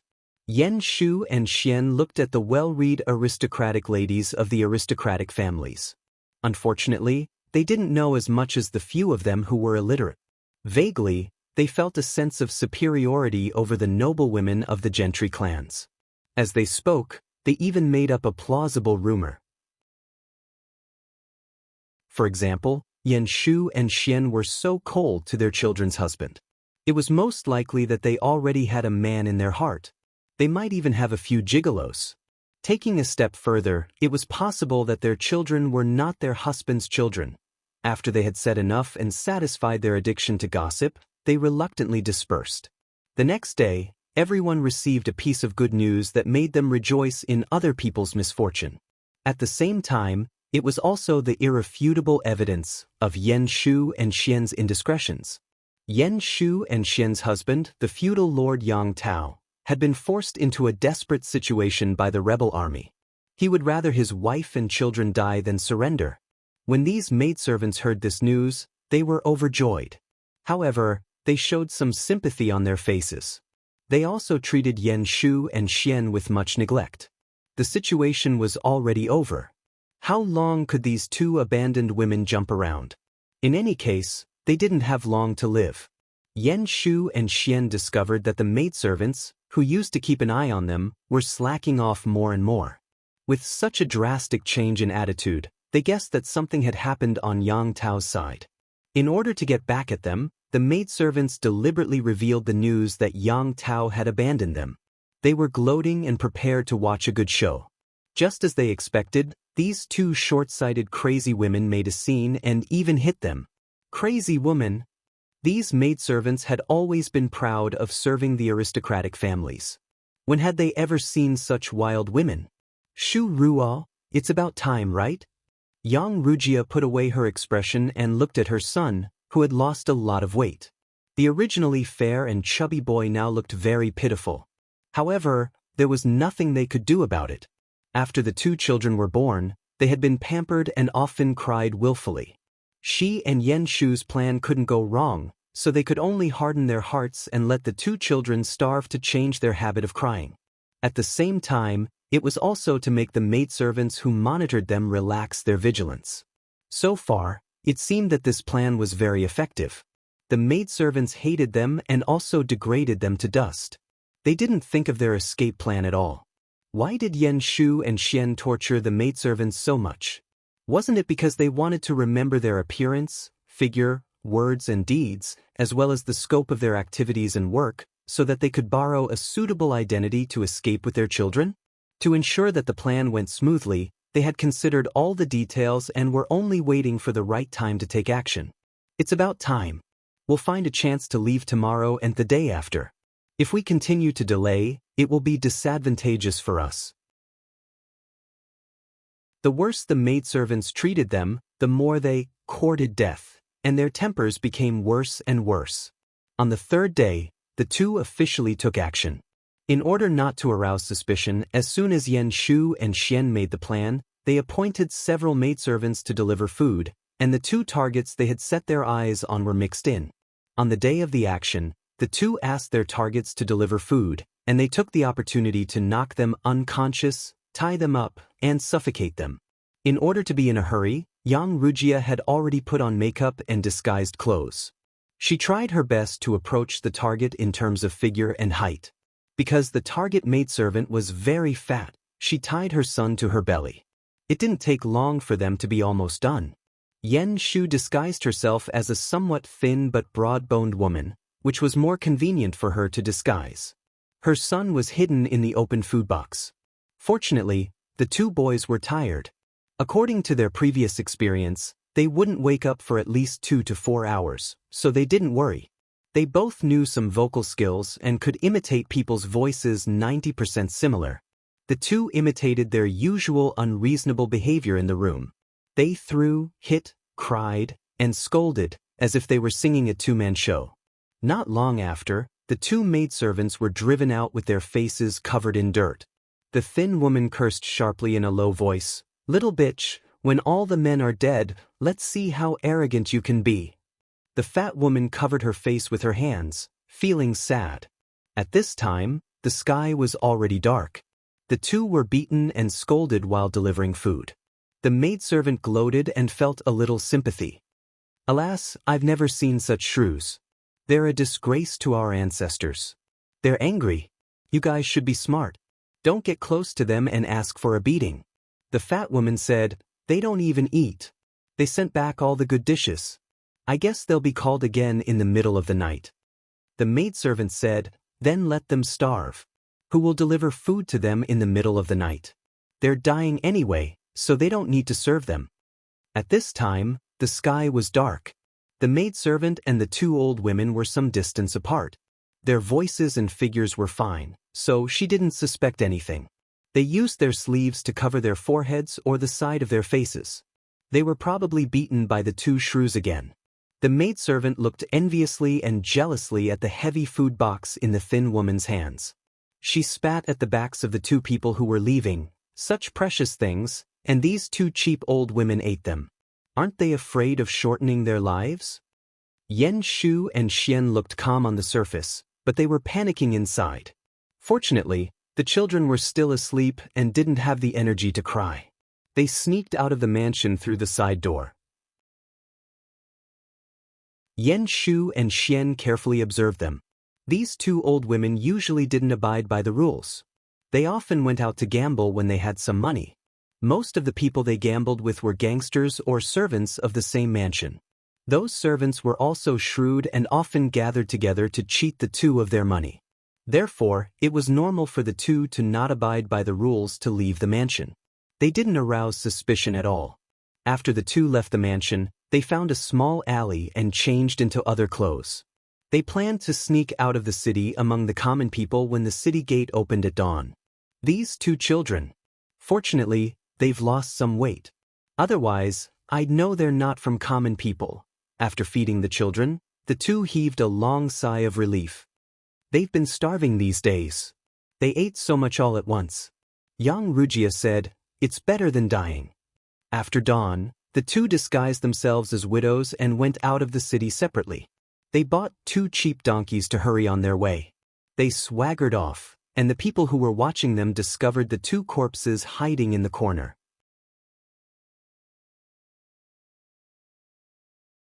Chapter 1579. Hey, you look good today. Did you sleep well last night? Early in the morning, the maid who got up early was about to come over to take over. Seeing that her companion looked good, she couldn't help but ask. "I was free last night, so I secretly slept in." The maid who was on duty last night yawned. She still looked tired, but she looked good. It was obvious that she had slept well last night. "Hey, that's strange. Those 2 crazy women didn't make trouble in the middle of the night? Why didn't I come at such a good time?" The maid who was on duty was very surprised. She was on duty last night, but the crazy woman wanted to eat and drink every now and then. She even wanted them to empty the night buckets, so she couldn't sleep all night. The maid's yawn froze and she said suspiciously, "Yes, why didn't the crazy woman make trouble? Did something happen?" Another maid said harshly, "In my opinion, it would be better if these 2 scourges were dead." Although they said so, they still went into the room and took a look. They didn't even bother to inform the others, which showed how disdainful they were. They walked around and found no one in the room. They didn't even hear the crying of a baby. They searched the room inside and outside, and the more they looked, the more anxious they became. Suddenly, a hurried and frightened voice came into their ears. They followed the voice and saw a maid falling to the ground in panic. "What happened?" The maid pointed at the box in the corner with trembling fingers and stammered, dead people." 2 bodies, 1 fat and 1 thin, were broken, tied, and stuffed into a narrow box. Their hands and feet were twisted at a strange angle, and their twisted cheeks were facing the crowd. Although the 2 corpses were bruised, bleeding from their 7 orifices, and their eyeballs were almost popping out of their eye frames, everyone could still recognize them. Were they not the 2 old maids who had delivered food to the crazy woman last night and then sneaked out to fool around? "No, it's impossible." The maid who was on duty last night said in panic, "Impossible. I saw them go out with the food box with my own eyes yesterday." The two cleaning maids said a lot to her. Their voices were normal, their figures were normal, and their appearances were normal. They couldn't be dead. Besides, they hadn't come back after they went out. How could they have died in the house? This news quickly reached the ears of the people in charge.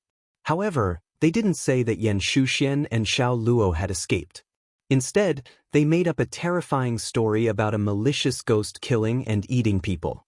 With the maidservants on night duty as witnesses, Yan Shu and Xian did not leave the room at all. Instead, it was the old woman who delivered the meal who was beaten to the point of cleaning the room that left and did not return for the whole night. The next day, their corpses were found stuffed into a small box. Nonsense. How could there be spirits and ghosts in this world? Not to mention that it's a ghost that kills people. With Yan Shuxian and the others missing, the person in charge was anxious and angry. Even if Yang Tao did not care about the lives of his wife, children, and sisters, and they were not as important as before, they could still be used as sacrifices for the war. If they killed Yang Tao and Yan Lin's wife and children as a sacrifice to the flag, it would definitely boost the morale of the army and dampen the morale of the enemy. These fools had so many eyes and so many checkpoints, yet they couldn't even keep an eye on the old, weak, women, and children? All of you are trash. Why can't you even look after 2 women and 2 children? The person in charge called the servants and maidservants who were on night duty last night to interrogate them, but the result was unexpected. They all said in unison that they did not see Yan Shuxian and the others, but they saw 2 old women who were cleaning the room go out with their own eyes. The person in charge also hesitated and asked, "Are you sure that the 2 old women went out?" "Yes, it's them. Their voices and appearances are all right." The servant who guarded the door nodded vigorously, "It must be them." Seeing that the servants were so sure, the person in charge was not so sure anymore. Instead, he felt creeped out. It was not that he did not suspect that the 2 old women who were cleaning the room were Yan Shuxian and the little girl, but they were all noble ladies of aristocratic families. Their height, weight, voice, and appearance were very different from the old women. Even if it was dark at that time, the servants should not be so blind and deaf that they could not tell them apart.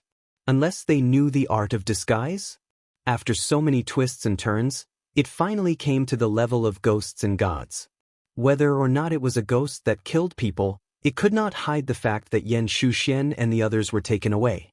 The person in charge could only report to the higher authorities. At the same time, the person in charge also took remedial measures. He ordered the city guards to pay attention to the 2 suspicious women who were carrying babies. In this era, there were many widows with babies. It could not be that every one of them was a suspect, right? The person in charge circled a few conditions.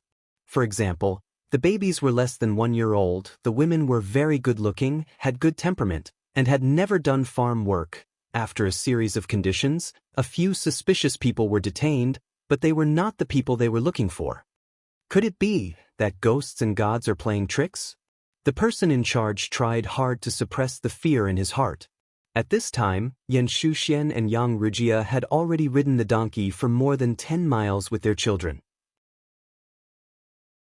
In order to go out and protect themselves, Yang Rujia disguised herself as a male ranger, and Yan Shuxian disguised herself as an ordinary peasant woman.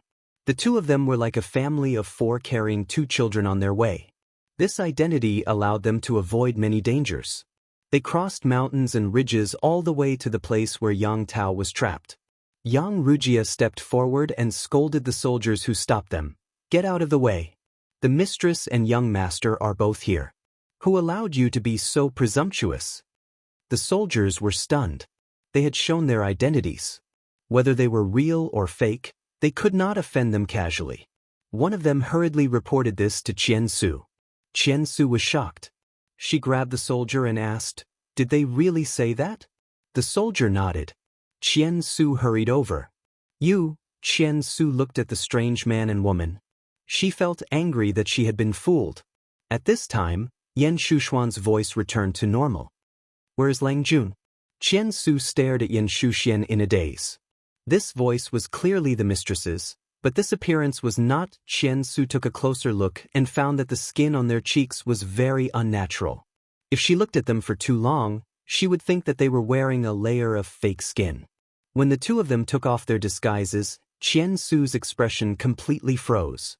Yan Shuxian said apologetically, "I had to disguise myself like this for the safety of the mother and child." They briefly told Xianxia how they escaped. Xianxia was impressed. At the same time, he was also shocked by Yan Lin's accurate calculation. Yan Lin dared to plot anything, Yang Tao dared to believe anything, and their wives dared to do anything. He couldn't understand the operation of these two families. After almost a month, Yang Tao almost cried when he saw his wife and sister again. Even though he didn't see it with his own eyes, he could imagine how dangerous it was for them to escape. If they were not careful, they would have been smashed to pieces. Now that his family was safe, Yang Tao had no more worries. It was time to think about what to do next. If they fought, it would be like throwing eggs at a rock. They would lose the remaining 20,000 soldiers for nothing. If they surrendered, that was impossible. Otherwise, Yang Tao wouldn't have chosen Yan Lin's suggestion to let his wife take the risk to escape. Who to surrender was a difficult thing to learn. Not only could they save their lives, but they also had to protect Xiaoyang. They couldn't let their soldiers die in vain, and they couldn't let the rebels of Nanxing benefit.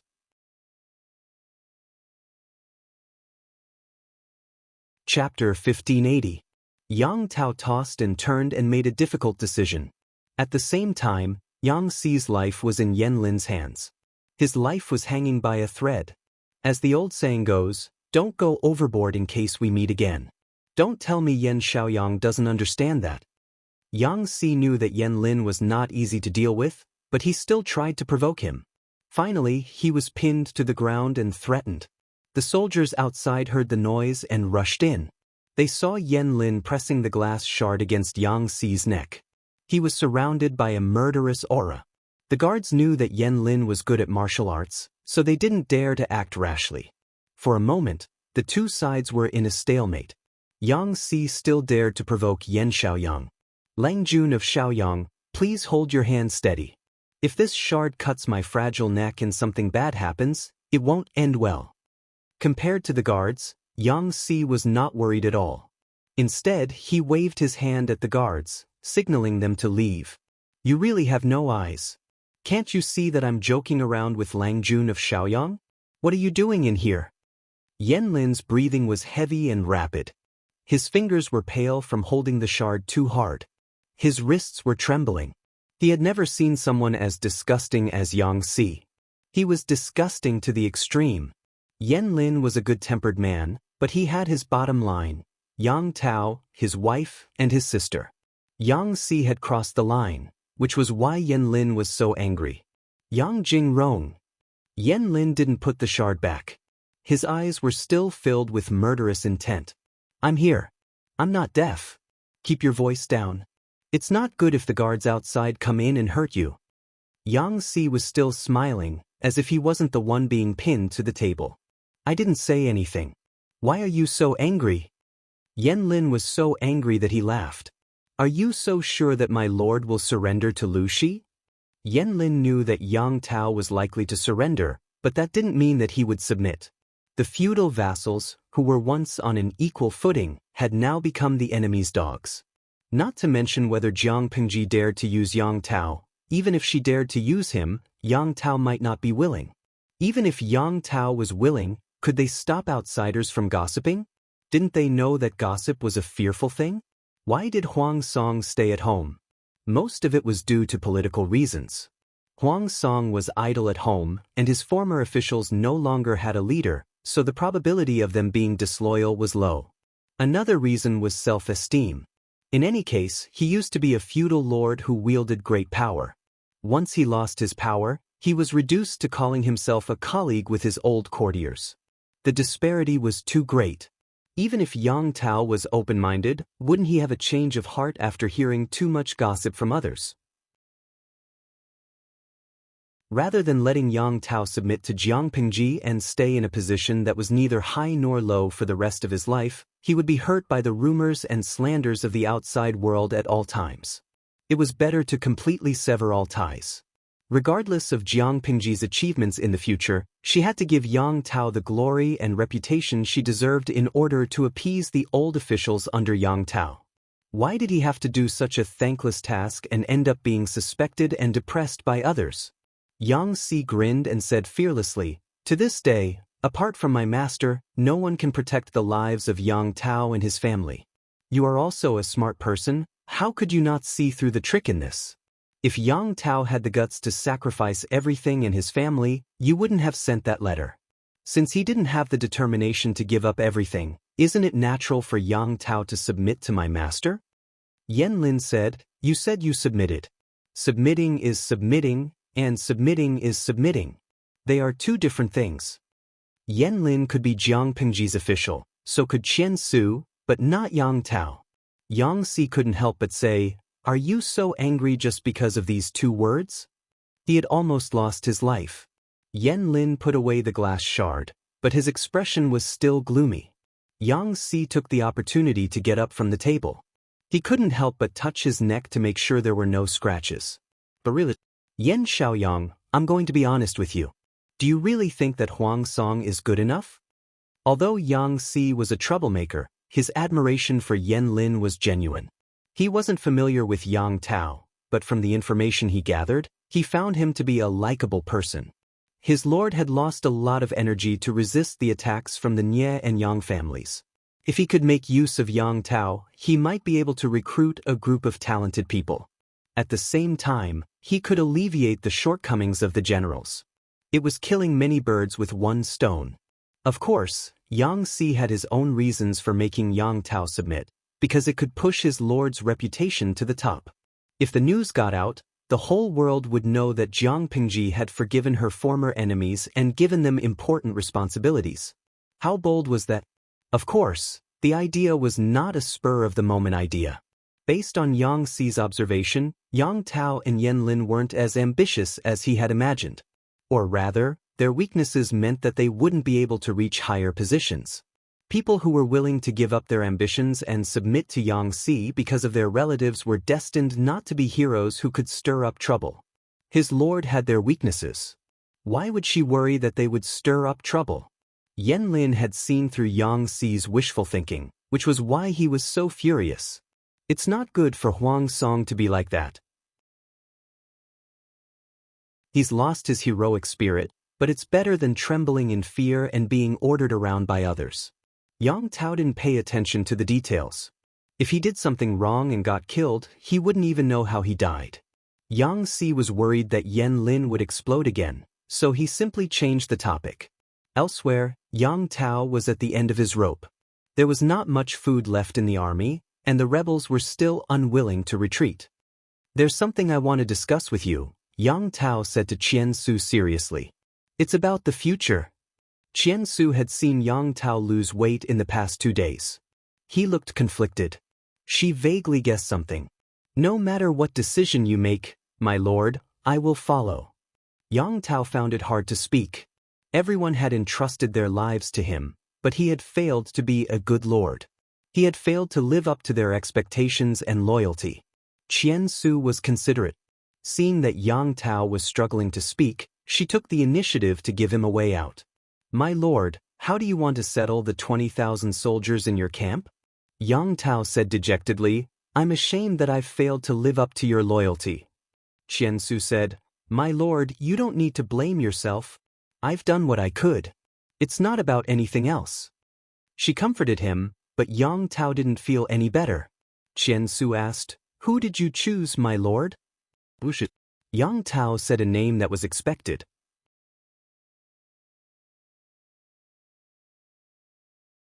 Chapter 1581. Ever since the Nie family's crisis had subsided, Zhanjiang Pass had calmed down. Jiang Pingji became a hands-off shopkeeper after being busy for a while. She claimed that she was training the new generation. Therefore, she threw a lot of trivial chores to the two little kids, Feng Yi and Sun Lan. Seeing this, Sun Wen was especially distressed. He kept saying, Lan Lan has lost weight again. Her clothes seem to be a size bigger, Good grandson, this is the chicken soup Grandpa asked someone to make. Jiang Pengji looked at him coldly until her teeth hurt. However, Sun Wen was right in front of her, so she couldn't say it out loud. Salted fish in the streaming room didn't have to worry about that. He quickly uploaded a post titled, Self-Cultivation for Sun Complex, to the top of the trending list. Almost everything Jiang Pengji wanted to complain about had been said by them. Fairy Queen's Crimson. Old Sun Wen is a textbook example of a grandson complex. He can't wait to take his grandson away with him. Jumping Little Apple's Xianggu. Sigh, other people's grandfathers never disappoint me. I envy, and hate them. He Tang Yi say, Old Sun can take his grandson to the variety show Where We Going, grandfather? He'll definitely be the most popular. Although he doted on his grandson, Sun Wen had a sense of propriety. He wouldn't interfere with his grandson's training. He watched Sun Lan struggle. In comparison, Feng Yi was much more pitiful. He bowed his head at the table every time and visibly became thinner. Qiguan Rang couldn't stand it anymore. Occasionally, he would stand up and help to prevent the child from ascending at such a young age. Thank you very much. After nearly a year, the last bit of childishness on Feng Yi's face had disappeared. His brows were filled with determination that didn't match his age. His height had grown like a bean sprout. He was now only half a head shorter than Qiguan Rang. One had to know that Qiguan Rang was of mixed blood. His frame was much taller than the average Central Plains man. Feng Yi was still young. There was still room for him to grow taller. He would become taller in the future. Your father said all kinds of nice things and gave me gifts to take care of you. If I don't do something, won't he make a fuss if he finds out? Qiguan Rang had no intention of covering up for Feng Zhen. After all, Feng Yi knew what kind of person his father was. His words were laced with sarcasm and harshness. However, in front of Feng Yi, Qiguan Rang was much gentler. He would even instruct the guards to hunt some wild game for him in the mountains to nourish him. He had the demeanor of a loving father. He said, More? I've been growing recently. The food in the military camp is still too plain. Feng Yi agreed with a smile. Her gaze landed on the pile of unfinished military affairs on the table, and her head started to hurt.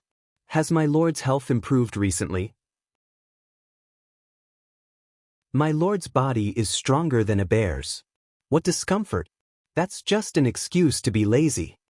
Qiguan Rang knew what he was trying to test and said, That's just her personality. She can't stand the tedious paperwork. It's not a big deal, so I threw it to you and Sun Lan to practice. Feng Yi asked, Does the Lord often do this? Previously, when the war was intense, Feng Yi often saw that Jiang Pengji's camp was brightly lit. No matter how many military affairs he brought in, they would always be cleaned up the next day.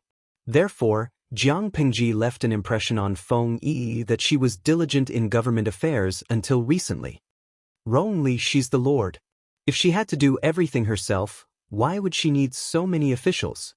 Qiguan Rang said naturally, After you graduate from the Golden Scale Academy and become an official, you'll most likely need to adapt. The officials have their duties, and the ruler also has the duties of a ruler. The Lord is like a human head. She doesn't need to do everything well, she only needs to know which tasks are done by which people. Being diligent in government affairs was a good thing, but it was a pain in the ass to forcefully intervene in everything when one didn't know anything. In this world, not everyone was as omniscient and omnipotent as the Lord. There were too many fools who thought they were smart and pretended to know when they didn't know anything. There's something. After eating, Feng Yi showed a rare hesitation. I don't know. Qiguan Rang raised his eyebrows and noticed a faint blush on Feng Yi's face. Just say it.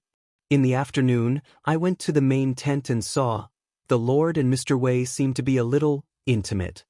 Qiguan Rang said, Don't worry about it. Don't make it public. Feng Yi was shocked. Those two are really, Qiguan Rang said, the man is unmarried and the woman is unmarried. They can do whatever they want. Why are you so surprised? Feng Yi was speechless. The man and the woman were unmarried? Feng Yi silently swallowed her sarcasm when she thought about the Lord and Wei Ci. Qiguan Rang said with a standard Buddhist expression, Now that the war is almost over, it's time to look forward to the arrival of a young lord.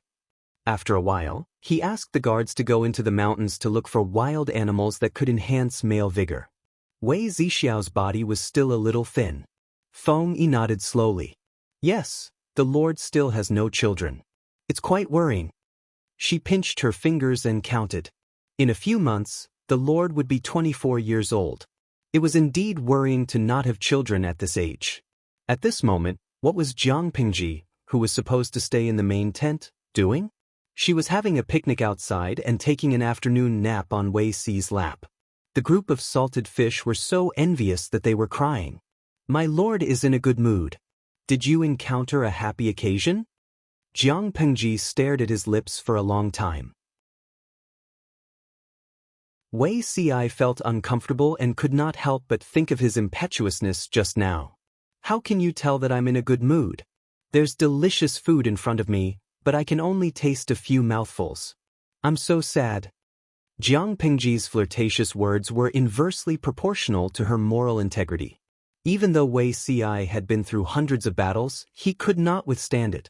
Wei Si's ears turned red as he listened to her teasing words that had a hidden meaning behind it. Don't be like that next time. Wrongly seems, it was fine if Qiguan rang and the others found out. Wei Si's skin was thick enough to withstand it, but he was caught red-handed by a junior like Feng Yi. He was ashamed. He knew how vigilant his lord was. She must have sensed Feng Yi's approach, but she did not warn him. Jiang Pingji said, when I was his age, I've watched a lot of movies. How can children nowadays be so pure? Wei Si was speechless. Although he did not understand, he vaguely felt that something was wrong. What's a lot of bases? Jiang Pingji said, a moving fire avoidance map. 1G is probably a few sets, right? Wei Si was speechless. Jiang Pingji still thought that he was not embarrassed enough. She said, if there's a chance in the future, I'll bring you to have a look. However, the figures of those people are not even 1% as good as Zixiao's. I don't even know why they like to look. I find it extremely boring. It's just that their postures are a little interesting. Jiang Pingji spent her youth in a training camp for genetic warriors. Some of her comrades who were not too serious bullied her because she was young. They teased her and said that it was interesting. Jiang Pingji actually looked at them all seriously. However, her insight was too terrifying. Those people were like skeletons in her eyes. She could not see what was good about them. Jiang Pingji said again, shall we try it when we return? Wei Si was speechless. He immediately supported his forehead with one hand, revealing a pair of red ears. My lord, if you continue to be like this, I'll really be angry. He was fierce like a baby. Jiang Pingji smiled and said, okay, I'll change. Don't be angry. As an apology, how about I tell you a piece of good news? The flame that Wei Si had just ignited was extinguished with a puff. What news? Jiang Pingji said, Yang Tao has surrendered. Wei Si was pleasantly surprised. When did you receive the news? Jiang Pingji said, just now. I'll probably receive the battle report in another 10 to 20 days. She was a fresh, tender, and juicy European emperor. The person who had transmigrated was Yang Tao's son's wet nurse.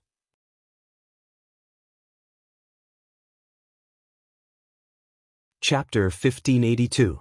Ever since the first episode of 1,000 Years in a Dream, the lucky guy in the live streaming room had been through hundreds of battles.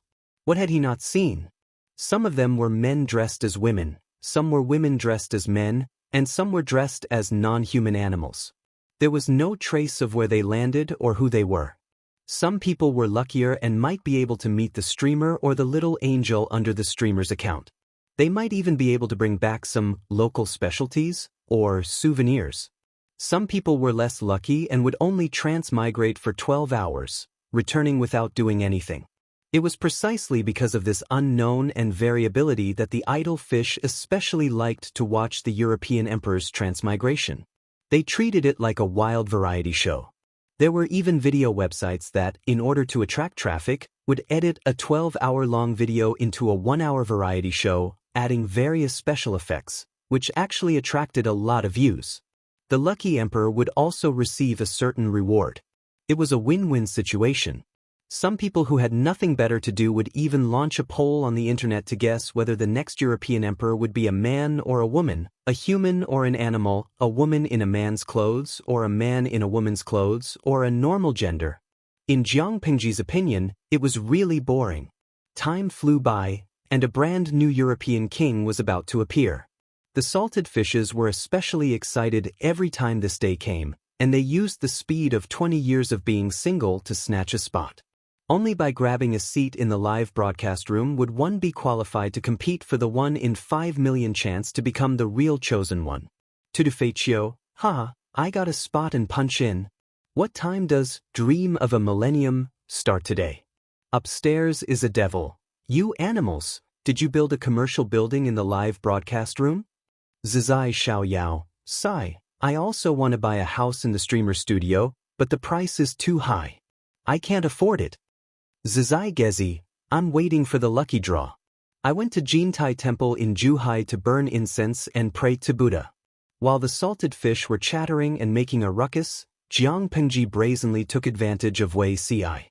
She avoided the camera in the streaming room in a petty manner and used herself to block their line of sight.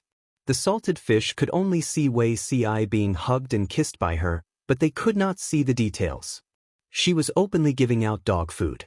At first, the salted fishes would rise up in revolt, but after a while, they became numb to it. Some of the naughty salted fish would even watch the live stream while eating white rice. Together with the dog food distributed by the streamer, it was a delightful sight. Congratulations to the audience, Free Legs, for winning a slot in the X phase of the Dream of a Thousand Years event. As soon as the results came out, the newly minted European king said to his teammates, I'm going to transmigrate, you guys take care of yourselves. He cruelly unplugged his desktop computer and rolled around on the bed with his phone in his hand. However, he soon lost his smile. Who am I? What am I doing? He was holding a soft, milky bun in his arms, and the brain was grabbing the front of his shirt with its 2 little hands and burying its little head in his chest. Every time the child tugged, the European emperor would tremble. He was frozen on the spot, not knowing what to do. 5 million salted fish happily peeked through the small window to see the European emperor. They were shocked, and the bullet screen was filled with exclamation marks, question marks, and ellipses. Zizai Xiaoyao, : Guoguang apple, oh my god. Spectacle circle. Sexy European king, feeding milk online? This bullet screen expressed everyone's thoughts. Very soon, the salted fish, whose hand speed was off the charts, became a trending topic. Cat Demon King, cough cough, European Emperor, be careful. Don't throw the child out of fear. This child might be the child of this body. In fact, when the European Emperor first came over, he was so scared that he wanted to throw the child out. However, this body had been holding the child for too long. His hands were numb, and his knees were stiff, so he could not put his action into practice. Yin's error and Yang's mistake saved his life. The European Emperor, Ing Qa. The chubby child spat out the thing in his mouth after a while, and groped for the other side. He did not know that the wet nurse who was hugging him had changed her core. Naturally, she did not understand his actions. He was anxious because he could not get any milk. The European Emperor panicked even more. Fortunately, the system kindly reminded him, so he knew to continue feeding the little ancestor in his arms to the other side. After tasting the food, the little fellow closed his eyes in satisfaction and continued. The European Emperor, who was at a loss, suddenly thought of a very serious problem. When he changed sides just now, did he see anything that he should not have seen in the live streaming room?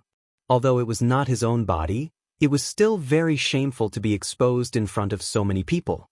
Fortunately, the system warmly reminded him that there was a real-time code that would protect the privacy of the experiencer.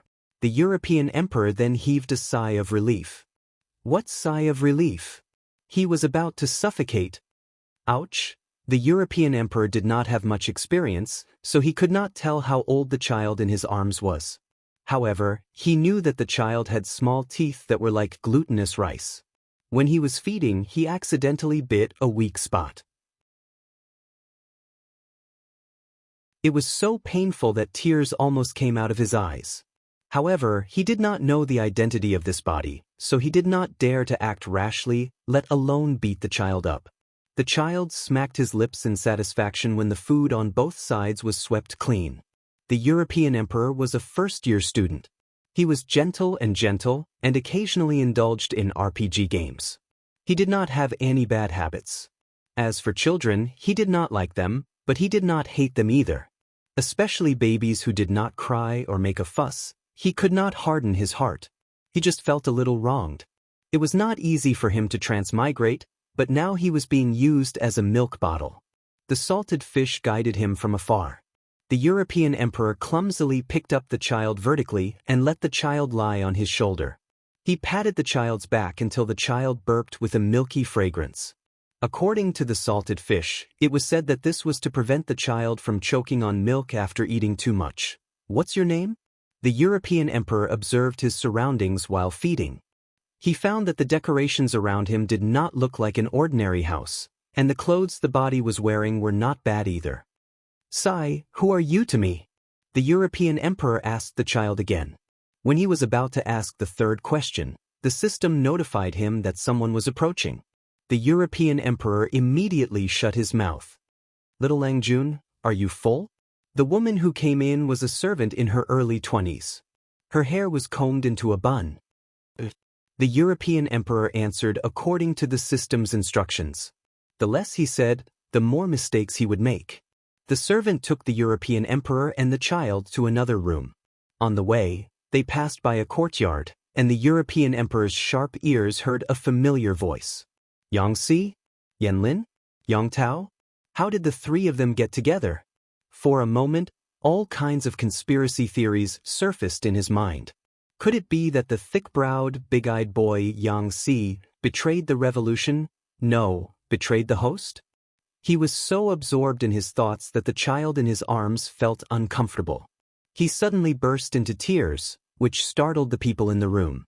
The European emperor held the child helplessly and blinked innocently at the servant who led the way.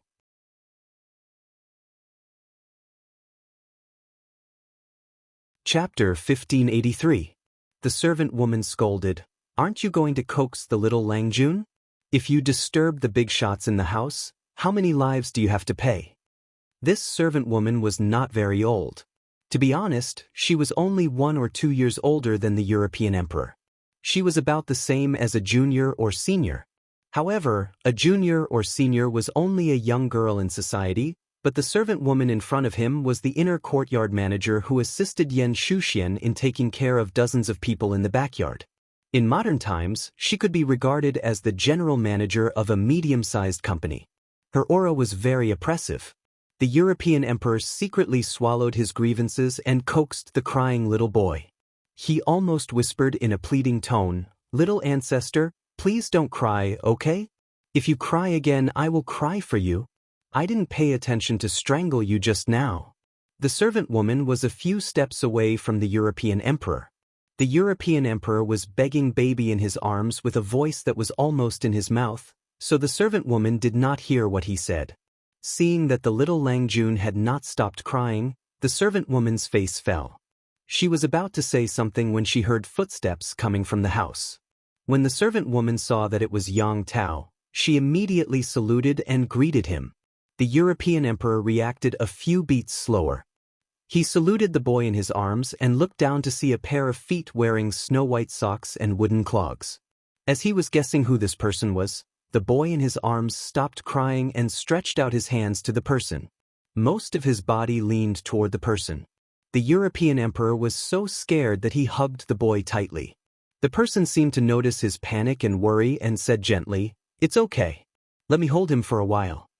The little Bei was particularly well-behaved in Yang Tao's arms. His watery black grape-like eyes were covered with some water vapor, looking pitiful and cute. "I have never seen such a clever little Langjun. Did he cry to attract your attention because he knew that Lord Zhengze was in the house?" The European emperor twisted his sleeves anxiously, for fear that others would find out that the child was crying because he was strangling him. This was not a society ruled by law. The servants had no human rights. If they offended the master, they would be beaten to death. At this time, the European emperor heard the sound of nature. Xiao Rongrong, the handsome Yang Si, who he usually ridiculed for having no moral integrity, actually stood up for him and cleverly covered up the fault of the European emperor. At the same time, he praised the child. Even though Huang had yet to enter society and the workplace, he knew that Yang Si was someone who knew how to talk. As a father, which father didn't like to hear such praises? Little Bei Bei did not know how to express himself, and he was at an age where he was full of energy and forgetful. When he saw his father, whom he liked very much, he forgot everything else and just pestered him to play. Seeing that the child was fine, Yang Tao naturally did not notice and believed Yang Si's words of praise.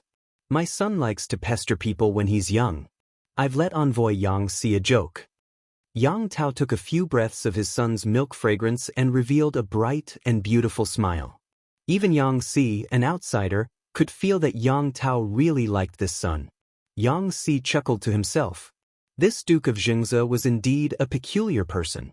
He was exceptionally family-oriented and loved his own flesh and blood. Where are you going? Yang Tao casually asked. Huang still hung his head down and did not dare to look up. He silently looked at the bullet screen and judged the reactions of Yang Tao and the others. On such occasions, the female servant at the side would naturally answer, and it was not his turn to interrupt. Of course, the most important thing was that he did not know what to say. QAQ aggrieved. In fact, it was nothing much. It was just that Madame Yan Shuxian missed her son and wanted to see if the new wet nurse was to her liking. Hearing that it was a trivial matter in the inner residence, Yang Tao kissed his son, handed Bei Bei back to Huang, and said, "Go, don't let Madame wait for too long." Huang had been following the live stream for many years. When he was free, he liked to browse the forum of the Empress and look at the posts that were sorted out by big hands. Since the start of the Dream of 1,000 Years event, these posts had been pinned at the top all year round. Everyone who had the ambition to become Huang would look at the contents of these posts. Perhaps one day they would be lucky enough to transmigrate. In order not to expose themselves, they still had to understand the basics. Upon hearing Yang Tao's words, Huang replied in a low voice. Other than looking a little shy, there was nothing strange about him. However, after Huang left with the servant woman, Yang Tao found that Yang Si still had a thoughtful look on his face as he stared at the back of the wet nurse. Yang Tao thought about the rumors about this person and his eyebrows twitched. Before Yang Si and Feng Zhen settled down, they were both prodigal sons. However, Feng Zhen was unrestrained in the open, while Yang Si was coquettish in the dark. Their reputations to the outside world were also different. Everyone knew how unrestrained Feng Zhen was, but they didn't pay much attention to Yang Si, who was more low-key. Of course, as a former opponent, it was impossible for Yang Tao not to know the information of the main members of the enemy. This Yang Si also didn't seem to be a very reliable person. Yang Tao thought for a while and tried to ask, "Messenger Yang, do you know that wet nurse?" Yang Si withdrew his gaze and said, "I don't know her, but she is a little..." Yang Tao was shocked and asked, "What is a little?" Could it be that there was a problem with the identity of this wet nurse? If that was the case, he definitely couldn't let this woman get close to his son. Who knew what she was thinking? Yang Si saw Yang Tao's grave expression and knew that the other party had misunderstood. He couldn't help but cough lightly to smooth things over. "This person's side profile is somewhat similar to my wife's, and I was dazed when I saw her. Speaking of which, my wife also gave birth last year. I haven't seen her for a long time, and the child can recognize people now." Yang Tao didn't know that Yang Si was actually married. However, Yang Si was already over 30 years old, so it was normal for him to have a wife and a daughter. When he looked at the unfamiliar wet nurse just now, he was also touched by the scene and thought of his wife and daughter at home. Yang Tao expressed that he could understand. Yang Tao was easy to fool, but Yang Tao's external brain, Wang Lin, was not so easy to fool. First of all, he had never heard that Yang Si had a family. The so-called wife and daughter were most likely not legally married, and it was still a question whether they existed. Second, Yang Xi's eyes didn't show attachment to his wife and daughter at all. It was more like he had seen something interesting and his curiosity was aroused. His mouth was full of nonsense, and it was unknown how many of his words were true. When Yang Tao heard that Yang Xi's daughter was the same age as his son, he joked, "A son and a daughter. Maybe we can be in-laws in the future." Logically speaking, Yang Xi's status wasn't high enough to be Yang Tao's in-laws. Even if Yang Tao was a fallen feudal lord and Yang Xi was an important official in Jiang Pingji's camp, the current concept of bloodline meant that no matter how high Yang Xi climbed, his children would still be at a disadvantage. Yang Xi didn't take Yang Tao's suggestion seriously, but he also felt that it was appropriate and had a good impression of Yang Tao. Wang Lin, who was standing at the side, quietly poured a bucket of cold water on him. People of the same surname don't marry. Yang Xi couldn't bear to see Wang Lin gloating, so his mouth moved faster than his brain and said, "It doesn't matter. My daughter will follow my wife's surname." As soon as he said that, Yang Xi wanted to slap himself.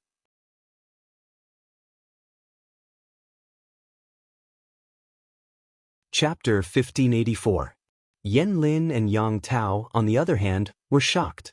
Children, follow my mother's surname? Unheard of. Even if the husband and wife divorced, there was no reason for the child to follow the mother's surname. Could it be that Yang Xi's wife and daughter were fabricated? Yang Tao was a little confused. He secretly asked his lost friend with his eyes, how should he continue this topic? After a while, Yang Xi said, "Many years ago, my lord agreed to the decision of the soldiers in the female battalion to have an independent household. Although it's not perfect, it's possible for one household to have two households. My wife's background is special, so it's unlikely that she will be registered under my household register. It's fine if the child takes her surname." Hearing this, Yang Tao and Wang Lin became curious about Yang Xi's wife, who had never been heard of before. According to Yang Xi's analysis, Yang Xi's wife was most likely a member of the women's camp. Based on Wang Lin's understanding of Yang Xi, this man looked casual, but he was actually very demanding. His wife couldn't be an ordinary soldier either. She might be someone with a military rank or a real power. In this chaotic world, it was not easy for men or women to reach this stage. This was because the ways of the world were harsher and stricter to women. If a woman wanted to reach the same height, she had to put in more effort and toil than a man. From this, it could be seen how outstanding that woman was. She was good in every aspect, but unfortunately she was blind. Why was it snatched away by Yang Xi? Wang Lin was hesitant, but Yang Tao was much more casual. He asked directly, "If that's the case, I'm curious. What is your wife's name?" Yang Xi hesitated for a moment.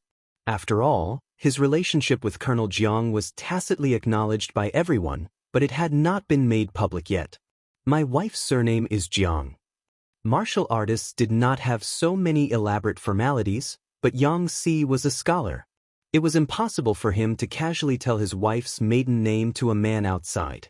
Wang Lin and Yang Tao thought of a girl at the same time. Yang Tao was shocked.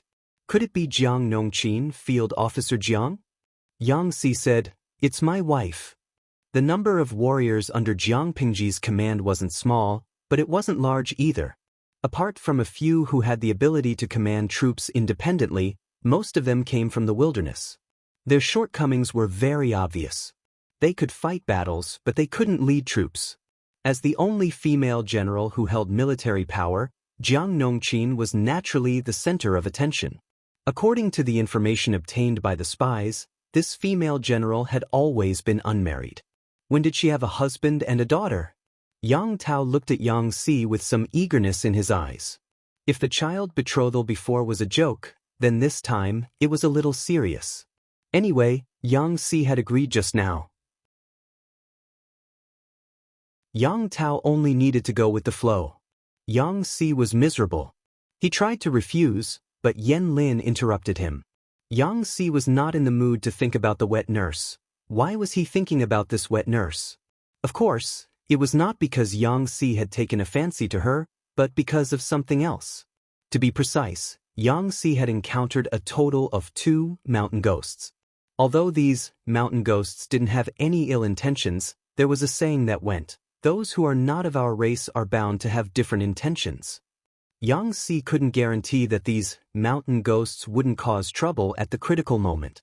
He carefully recalled the details of his brief interaction with Mountain Ghost, trying to find a common characteristic between the two. Because of his strong memory, recalling the details was like dragging the mouse to watch a video frame by frame, not missing a single detail. He didn't make any progress until he saw the wet nurse today. His heart was filled with good fortune and a flash of inspiration appeared in his mind. He found a clue. Do they have anything in common? Whether it was the first mountain ghost of the fisherwoman or the second mountain ghost of the physician, Xianxia had close contact with them. The first mountain ghost, a fisherwoman, sat on the deck and taught Qi Kuang shipbuilding. From his perspective, Xianxia could see her neck. It was faintly green, but he didn't take it seriously at the time. That was also the first time. How could Xianxia know that mountain ghosts would appear so frequently? The discovery of the second mountain ghost of the physician was purely an accident. Xianxia found that the other party's behavior was unusual. She wasn't from the women's camp, but she had more advanced and skilled trauma suturing skills than the women's camp medics. The soldiers sent out to investigate also got some clues from the fishermen. They all agreed that this doctor's medical skills were ordinary and there had never been a precedent of suturing. Thinking of the mountain ghost, Xianxia lied to the other party. As expected, the person gave himself away. Xianxia was very close at that time. With his height advantage, he did see some green lines on the back of the other party's neck. After a few hours, the mountain ghost left and the doctor returned to normal. From this, it could be seen that the mountain ghost stayed for a limited time, which confirmed the first mountain ghost story.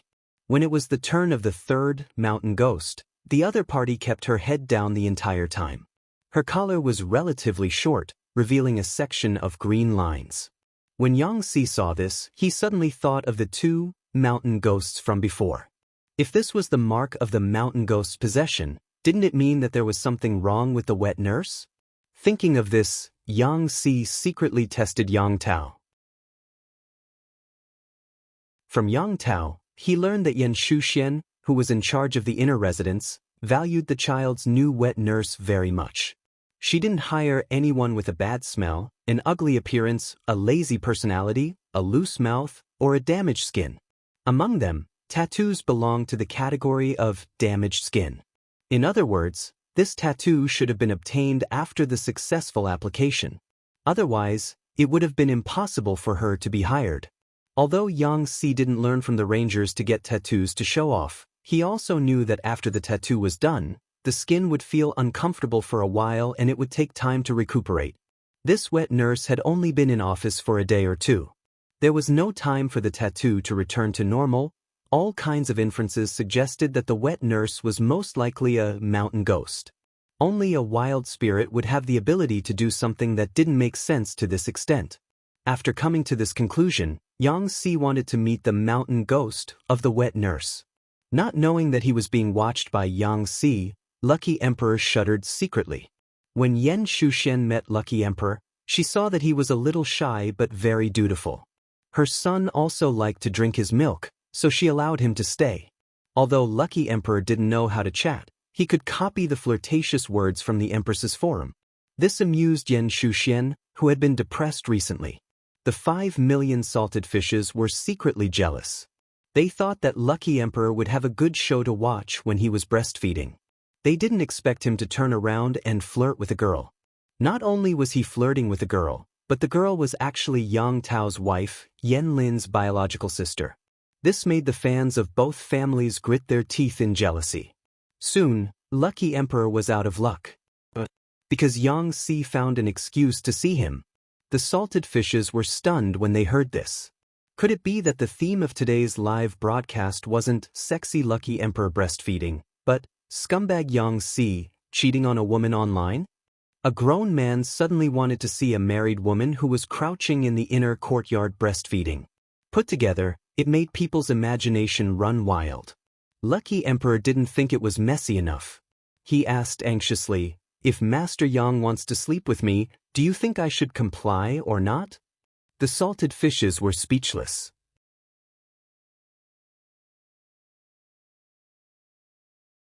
Chapter 1585.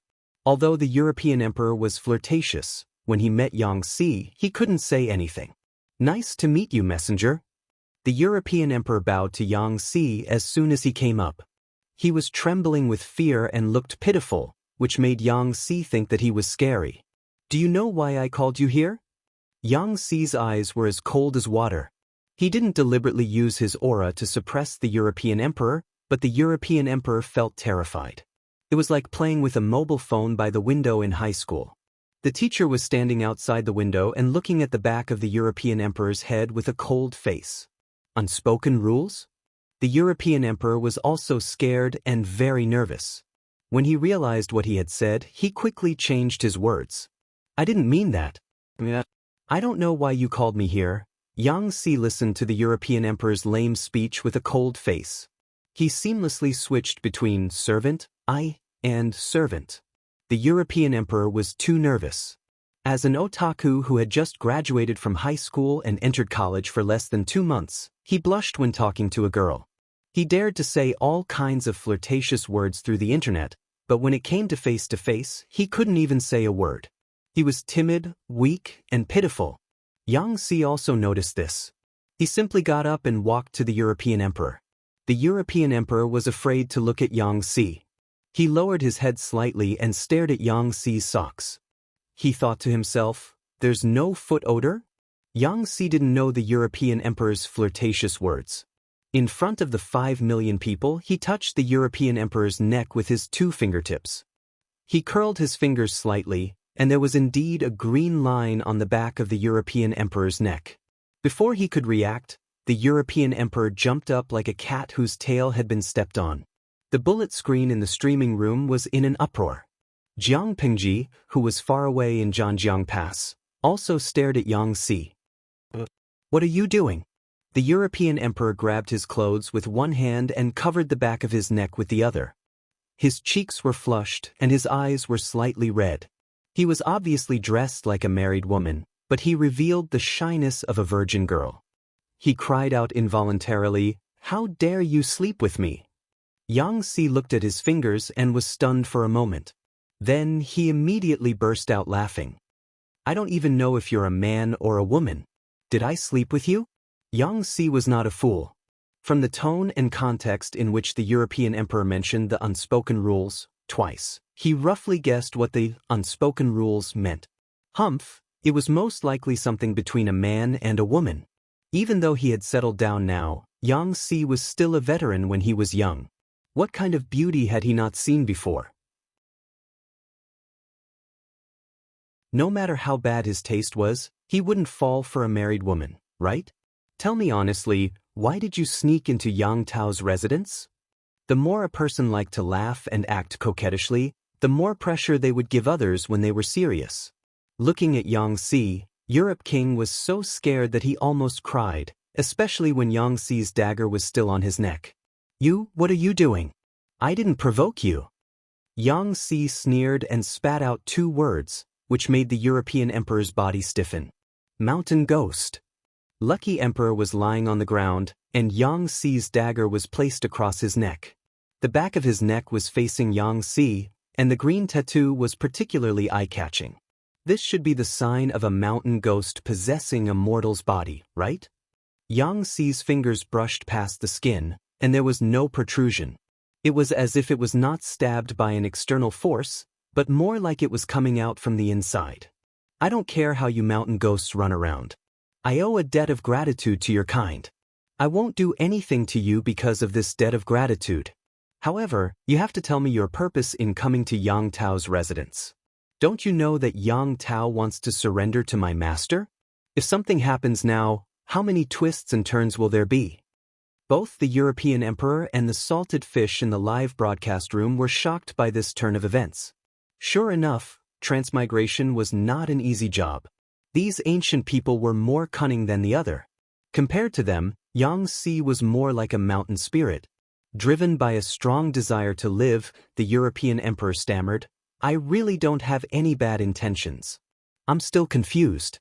I'm a man, and I haven't even found a girlfriend yet, but I'm being used as a milk bottle by a child.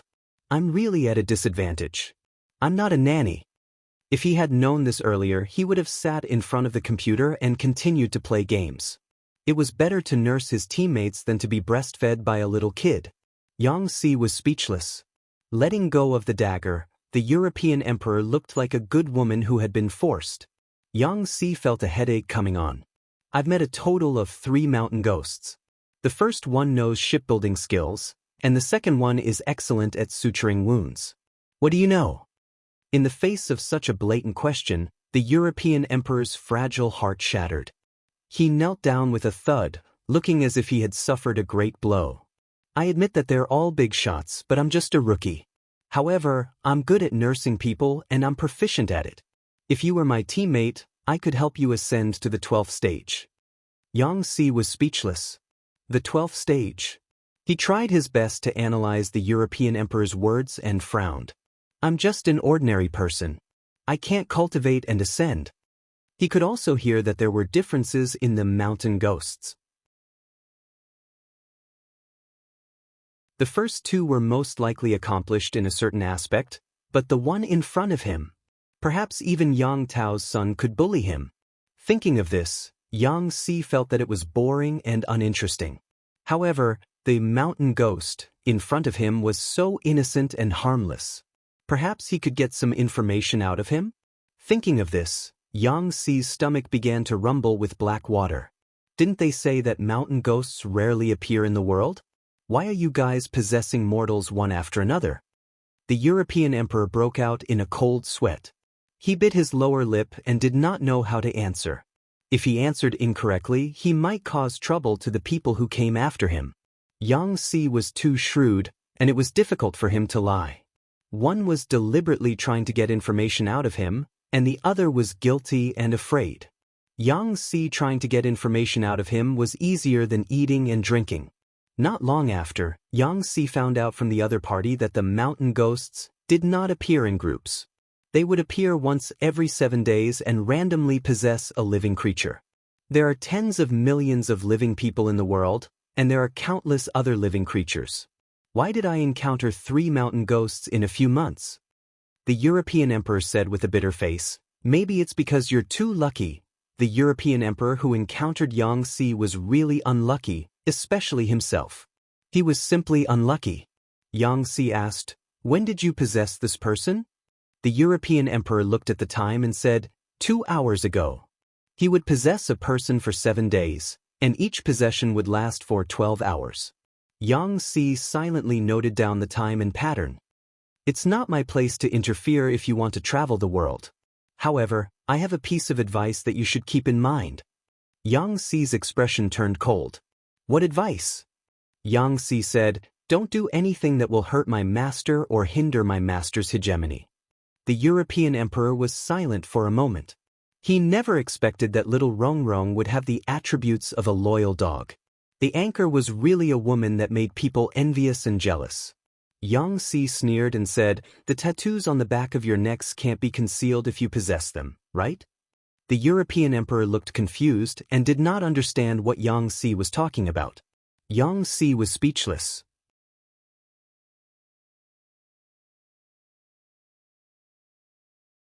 Chapter 1586. Perhaps it was because the onlookers saw the game more clearly than the players.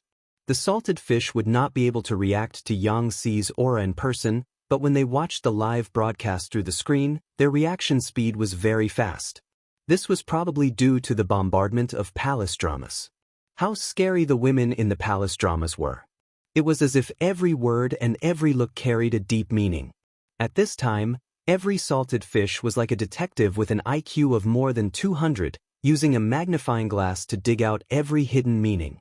Of course, the salted fish would not be as nervous as the lucky emperor, so their brains worked quickly and they quickly figured out what he meant. Yudiandu, well, did I hear it wrong? Is Boss Xianxia threatening us? Tudufeichio, no, you didn't hear it wrong. He is threatening us and it's a ridiculous threat. We are all the streamer's sweet little cotton padded jackets. How could we do anything to hinder the streamer's hegemony? Xiao Cici's worried look is so cute. Guangchang Wang, that's not the point. The point is that the streamer saw Yang Si secretly expressing his loyalty. This boss will have a rich future in the future. The most important thing is that he has taken a big step toward marrying Jiang Xiaowei. If Jiang Xiaowei knew about this, her favorability would be off the charts. As salted fish who liked any popular couple, they once supported Jiang Peng and GX Jiang Nongqin's Frost Jiang. However, the streamer still chose Wei Ci, who was more popular.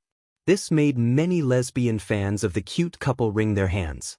Even though Jiang Nongqin and Yang Si had become a couple in the past 2 years, and they even got pregnant and gave birth to a daughter, the group of lesbian fans did not climb over the wall. Instead, they imagined a sadomasochistic love story. At the same time, they were even more happy to see Yang Si's recent situation of being a father and still being single.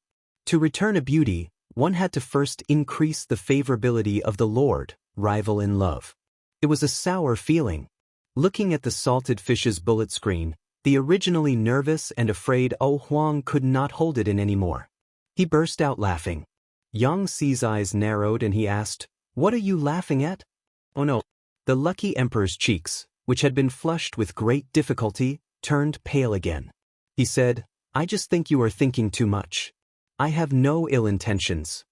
Whether the lucky emperor was swearing or something else, Yang Si would not easily believe him. He remained vigilant. Those who are not of the same race will surely have different intentions. Mountain Ghost was not a human, so how could he believe everything? After asking what he needed to ask, Yang Si let the European emperor leave. He didn't expect the European emperor to hesitate. He wanted to say something, but he didn't. Yang Si asked, "Is there anything else?" If there was nothing else, he would leave quickly. He still had to think of an excuse and write a letter to inform his lord of what had happened today. The European emperor blushed and said shyly, "Can you give me an autograph?" Yang Si laughed involuntarily. "You mountain ghosts like to collect signatures from mortals so much?" It seemed like the first fisherwoman mountain ghost he met also asked Yang Si and the others for an autograph before she left, saying that she would take it back as a souvenir. "I think you have a bright future ahead of you. Maybe you'll be a famous person in the history books. Your handwriting is worth collecting." Even though there was a lucky star born every 7 days, there were only a few people who had the chance to get close to Jiang Pengji and the others. Their autographs and personal accessories were all sold at high prices. The European emperor was not greedy. If he asked Yang Si for an expensive item, it was unlikely that Yang Si would agree. It was the same as a stranger asking for a mobile phone. However, if it was just an autograph, the European emperor felt that there was still hope. The lousy RPG game that he was obsessed with was too reliant on configuration. Unfortunately, he was poor and had no money to replace the expensive game notebook for that lousy game. If he had Yang Si's autograph and auctioned it online, he would have the money for the game notebook. He would have a lot of fun playing games in the future. In order to achieve his goal, the European emperor even said good things against his will and flattered Yang Si. As a person with backbone, if it wasn't for the small amount of money to buy the game notebook, he wouldn't have given in to Yang Si. Yang Si said with a smile, "That sounds nice. Since it sounds nice, sign a few more autographs for me." He took advantage of the situation and said, "Getting rich depends on you, big boobs." Yang Si was speechless. He suddenly felt that his previous conspiracy theories and worries were all for nothing. Why was he worried that the mountain ghosts might hinder his lord's hegemony and threaten his lord's safety? If the mountain ghosts were so naive and easy to fool, Yang Si would be worried about this race. Would they really die because of their naivety? Seeing this, the European emperor said, "Why do I feel that your expression and eyes seem to be despising me?" Yang Si denied it 3 times. "No, I didn't. Don't talk nonsense." The European emperor happily took Yang Si's autograph and his well wishes and left, leaving Yang Si alone in a dilemma. He drew the tattoo on Empress O's neck with a good stroke and frowned slightly.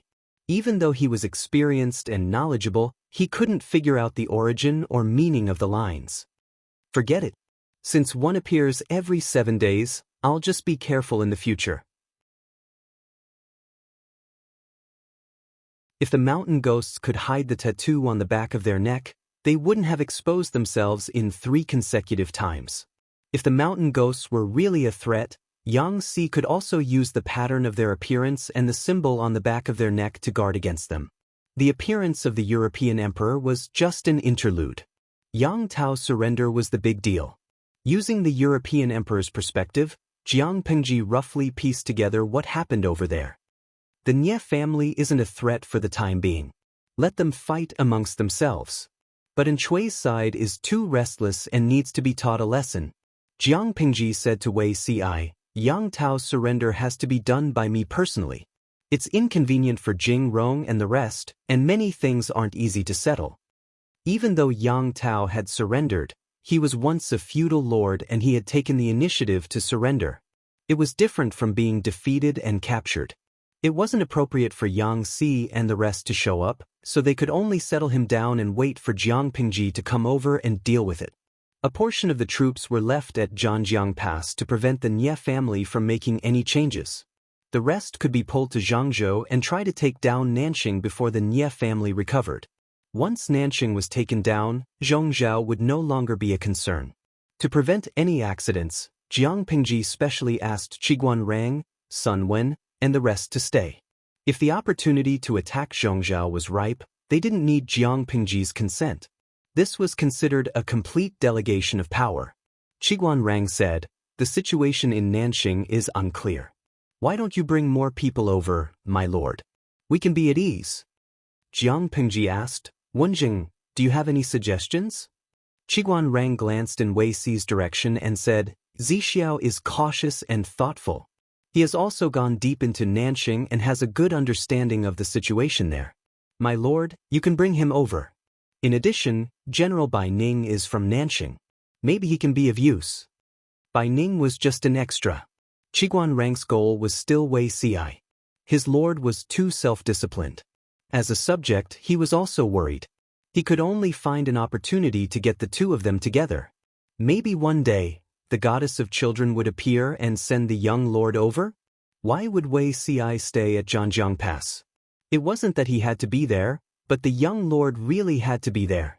Jiang Pengji silently glanced at Qiguan Rang. Qiguan Rang silently looked back at her without a hint of fear. Feeling helpless, she said in private, we're still at war. Be serious.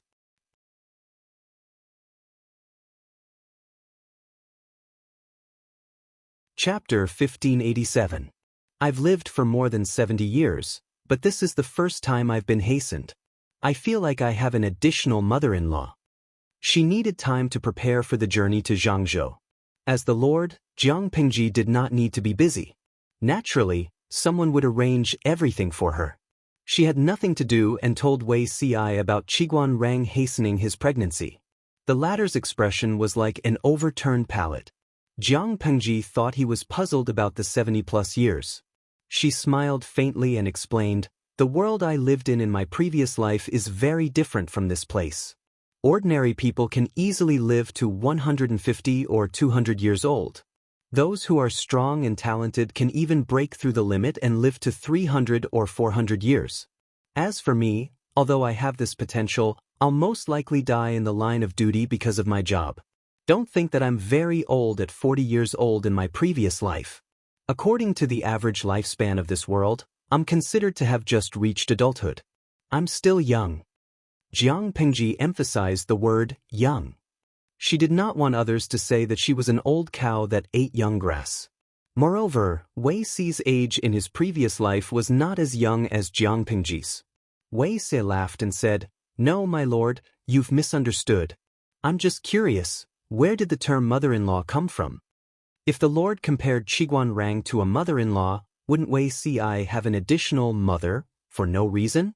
Jiang Pengji said matter-of-factly, have you ever seen a father-in-law urge his son-in-law to have an heir as soon as possible?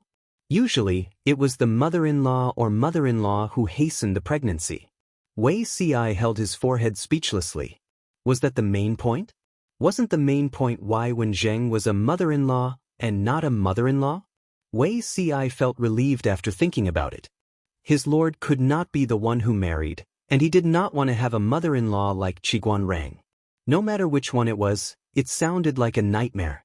Wen Zheng is also confused because of his concern. Wei Ci looked like he understood. As someone who had been through it, he had been anxious about the young lord's affairs in his previous life. He never expected the emperor to take a fancy to him. He inexplicably felt like he had shot himself in the foot. Wei Ci's mind was wandering. Jiang Pingji's words pulled him back to the human world.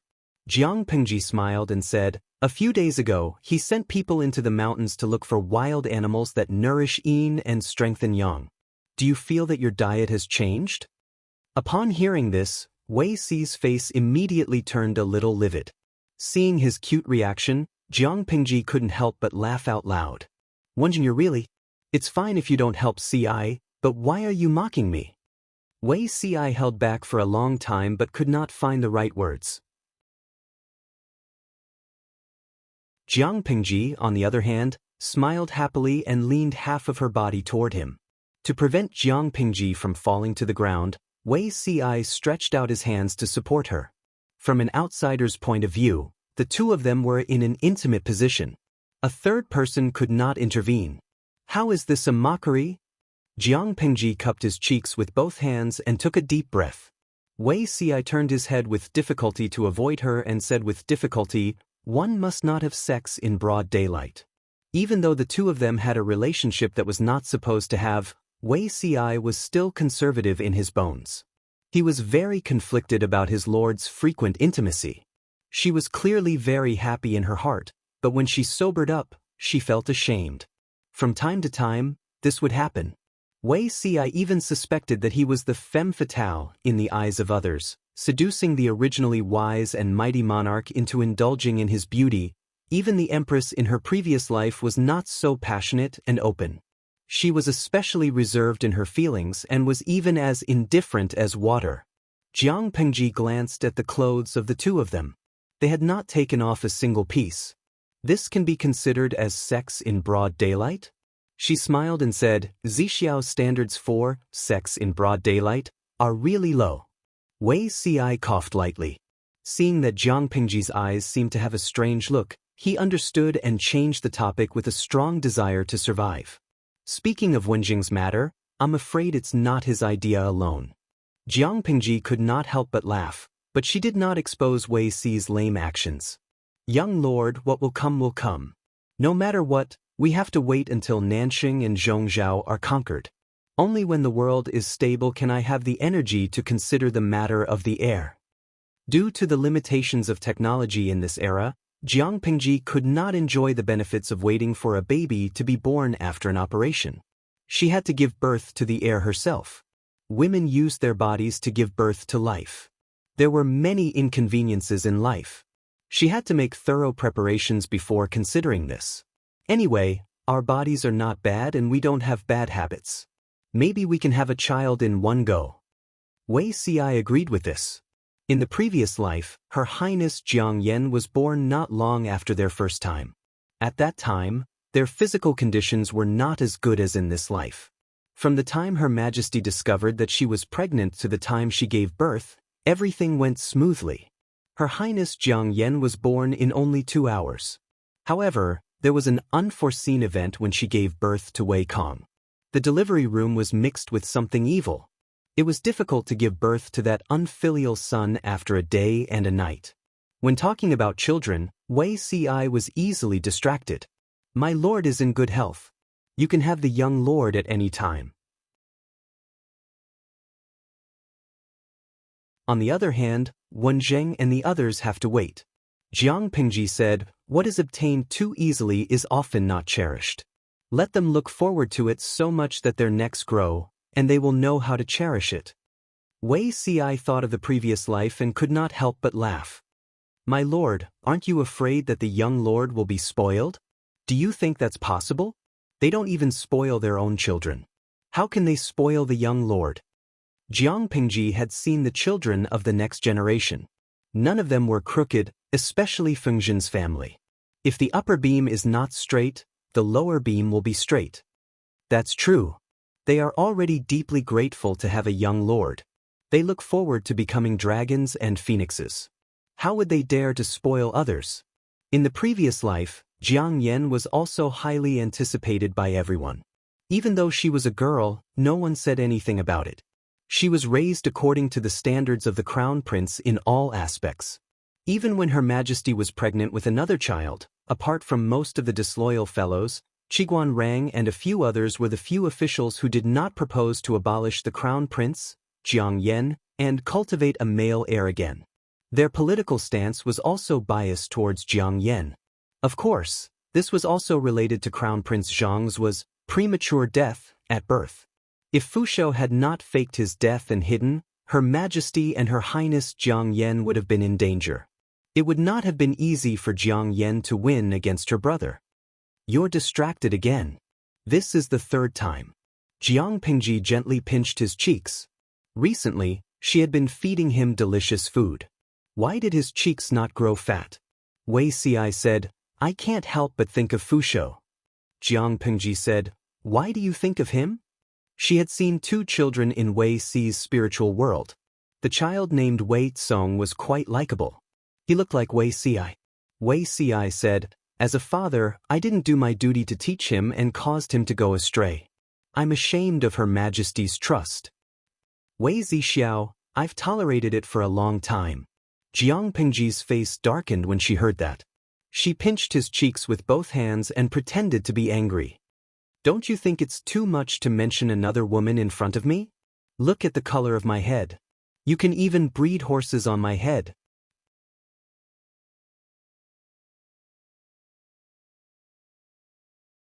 Chapter 1588. Are you being jealous of yourself, my lord? Wei Xi asked with some uncertainty, but the corners of his lips could not help but curl up. He was already in his 70s in both his previous and previous lives, but his mentality now was like that of a reckless boy who had just awakened to love. If his sweetheart was willing to pay more attention to him and look at him more, he could not help but be overjoyed. Jiang Pingji admitted it openly and said, so what if I am? Even if Her Majesty in your previous life was me, I don't have that memory. To me, she is another person. You always feel sad when you mention her. Isn't it normal for me to be jealous? She was not like the man in front of her who said one thing but meant another. She had seen through Wei Xi's temperament. He said whatever he wanted to say. She did not expect his brain to guess the feelings she wanted to express. She admitted that she was jealous. So what? Wei Xi held back his laughter and said, my lord and I are almost 150 years old. We are an old couple. Let's not talk about this. Jiang Pingji raised her eyebrows and pouted. Tell me honestly in your heart, who is more important, me or your majesty? Wei Xi was speechless. His strong desire to live told him that this was a terrible question that would kill him. Even though Wei Xi was usually eloquent, he did not dare to answer rashly for fear of stepping on a landmine. In a dilemma, he could only seek help from the culprit who looked at him with a faint smile. How do you think I should answer, my lord? Jiang Pingji said, lust. What? Lust. Jiang Pingji gestured a peace sign. There are no lovers' conflicts that can't be settled with a kiss. If there are, then kiss both of us. Wei Xi was speechless. Even though Wei Xi had seen all kinds of storms, he still could not withstand his lord's flirtatious tricks from time to time. Sometimes he wondered if he was blind. Her Majesty and his lord were clearly the same person. The former was cold and reserved. She would occasionally laugh heartily and was rarely affectionate. The latter seemed to dig out all her feelings, making him unable to resist. Even so, he had to accept it even if he could not resist it. After all, she was the person he looked up to, chased after, and loved for 2 lifetimes. Their relationship grew steadily. Jiang Pingji was not a petty person. She often shared her feelings with others. For example, if Wei Xi sent her supper in the middle of the night, she would turn on a live broadcast to abuse the single men in the middle of the night. Why did he say that he was abusing the single dogs? Which couple with a nightlife would fight for a spot in the live broadcast room at this time? Only single dogs would starve to play games, play on their phones, and watch live streams. Adults who were no longer single were all enjoying life. Therefore, during this period of time, the streaming room was filled with the wails and cries of the salted fish. It was as lively as the new year. Only Jiang Pingji was happy. Her happiness was built on the pain of 5 million salted fish, so it was precious to savor it. Fortunately, these painful days did not last for too long. Tudu Feiqiu, thank you, Boss Qiguan. I've finally completed the prerequisites for the expedition. Otherwise, the host would have gone crazy. Little luck. Thank you too. The host seems to have taken the wrong medicine these days. She's been showing off her love life. The whole world knows that she's no longer single. Have a dream is great. Wrong. It's not the whole world. It's 2 dimensions. 12 billion people know that she's no longer single. Jiang Pingji changed into her military uniform again and leaped onto the horse's back. Let's go! The towering mountains near Zhanjiang Pass slowly descended into the horizon behind her. Qiguan Rang and the others stood on the city wall and watched the army leave. They were bathed in the afterglow of the setting sun. Their bodies seemed to be surrounded by a golden glow. If we can take down Nanxing this time, the world will be within reach. Qiguan Rang's voice was not loud, but it had a certain power, as if he was talking about the future. Sun Wen corrected him. It's not, the world will be within reach. It's clearly, the golden age will be within reach. Yes, the golden age will be within reach. Qiguan Rang revealed a rare smile. We have to work hard too. We don't want to be a burden to our Lord. Sun Wen raised his eyebrows. He did not think that Qiguan Rang's words were said casually. They were obviously filled with ambition. What do you plan to do? Qiguan Rang replied, of course, I want to make Zhongzhou even more chaotic. I want them to be tired of fighting amongst themselves. If possible, I can even coordinate with them from the inside. Speaking of sowing discord, Qiguan Rang was also an expert. He was no weaker than Sun Wen when he provoked the 3 tribes of the northern borderline. From what you're saying, you plan to secretly support the forces in Zhongzhou. The situation in Zhongzhou was already chaotic enough, but in the eyes of the 2, it was still lacking. They still needed to fan the flames. If we personally send troops, it will easily backfire and cause the aristocratic families of Zhongzhou to unite against the external threat.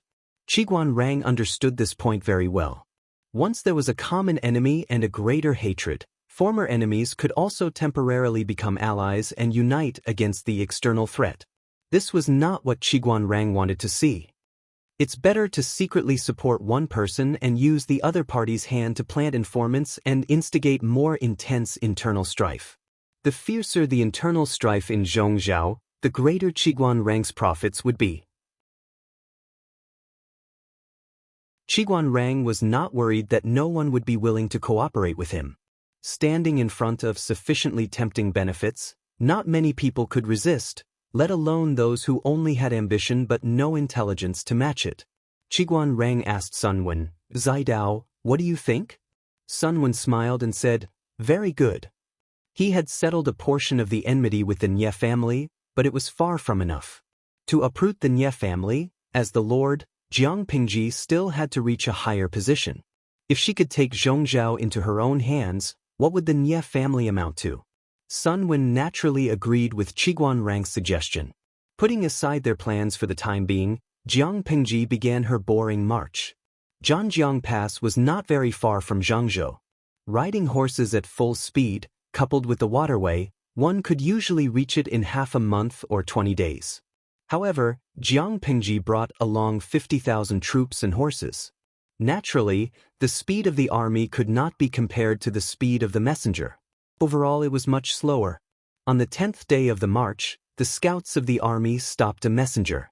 After interrogating him, they found out that the messenger was coming for Jiang Pingji. Jiang Pingji took off her thick military uniform and changed into a black robe with arrow sleeves. The hem of the robe was shortened by her. It barely reached her knees. Paired with long pants, it was more convenient to move around. The audience in the streaming room had taught her to make the robe. They had recommended it to her, saying that they wanted to see how she looked like in the robe. Jiang Pingji had people make the robe according to the words given by the audience. It was indeed very comfortable to wear and looked heroic and free. No one had seen this style of clothing before. It was a little foreign, but Jiang Pingji was the lord. Even if they had not seen it before, no one dared to say anything. She had ridden for the whole day. At that moment, she was sitting in the tent, washing her hands and preparing to eat. "Messenger?" Jiang Pingji said, "Let him in.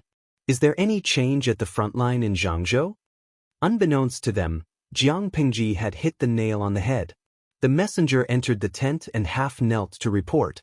It was just a few words, but everyone in the tent was so shocked that they could not react.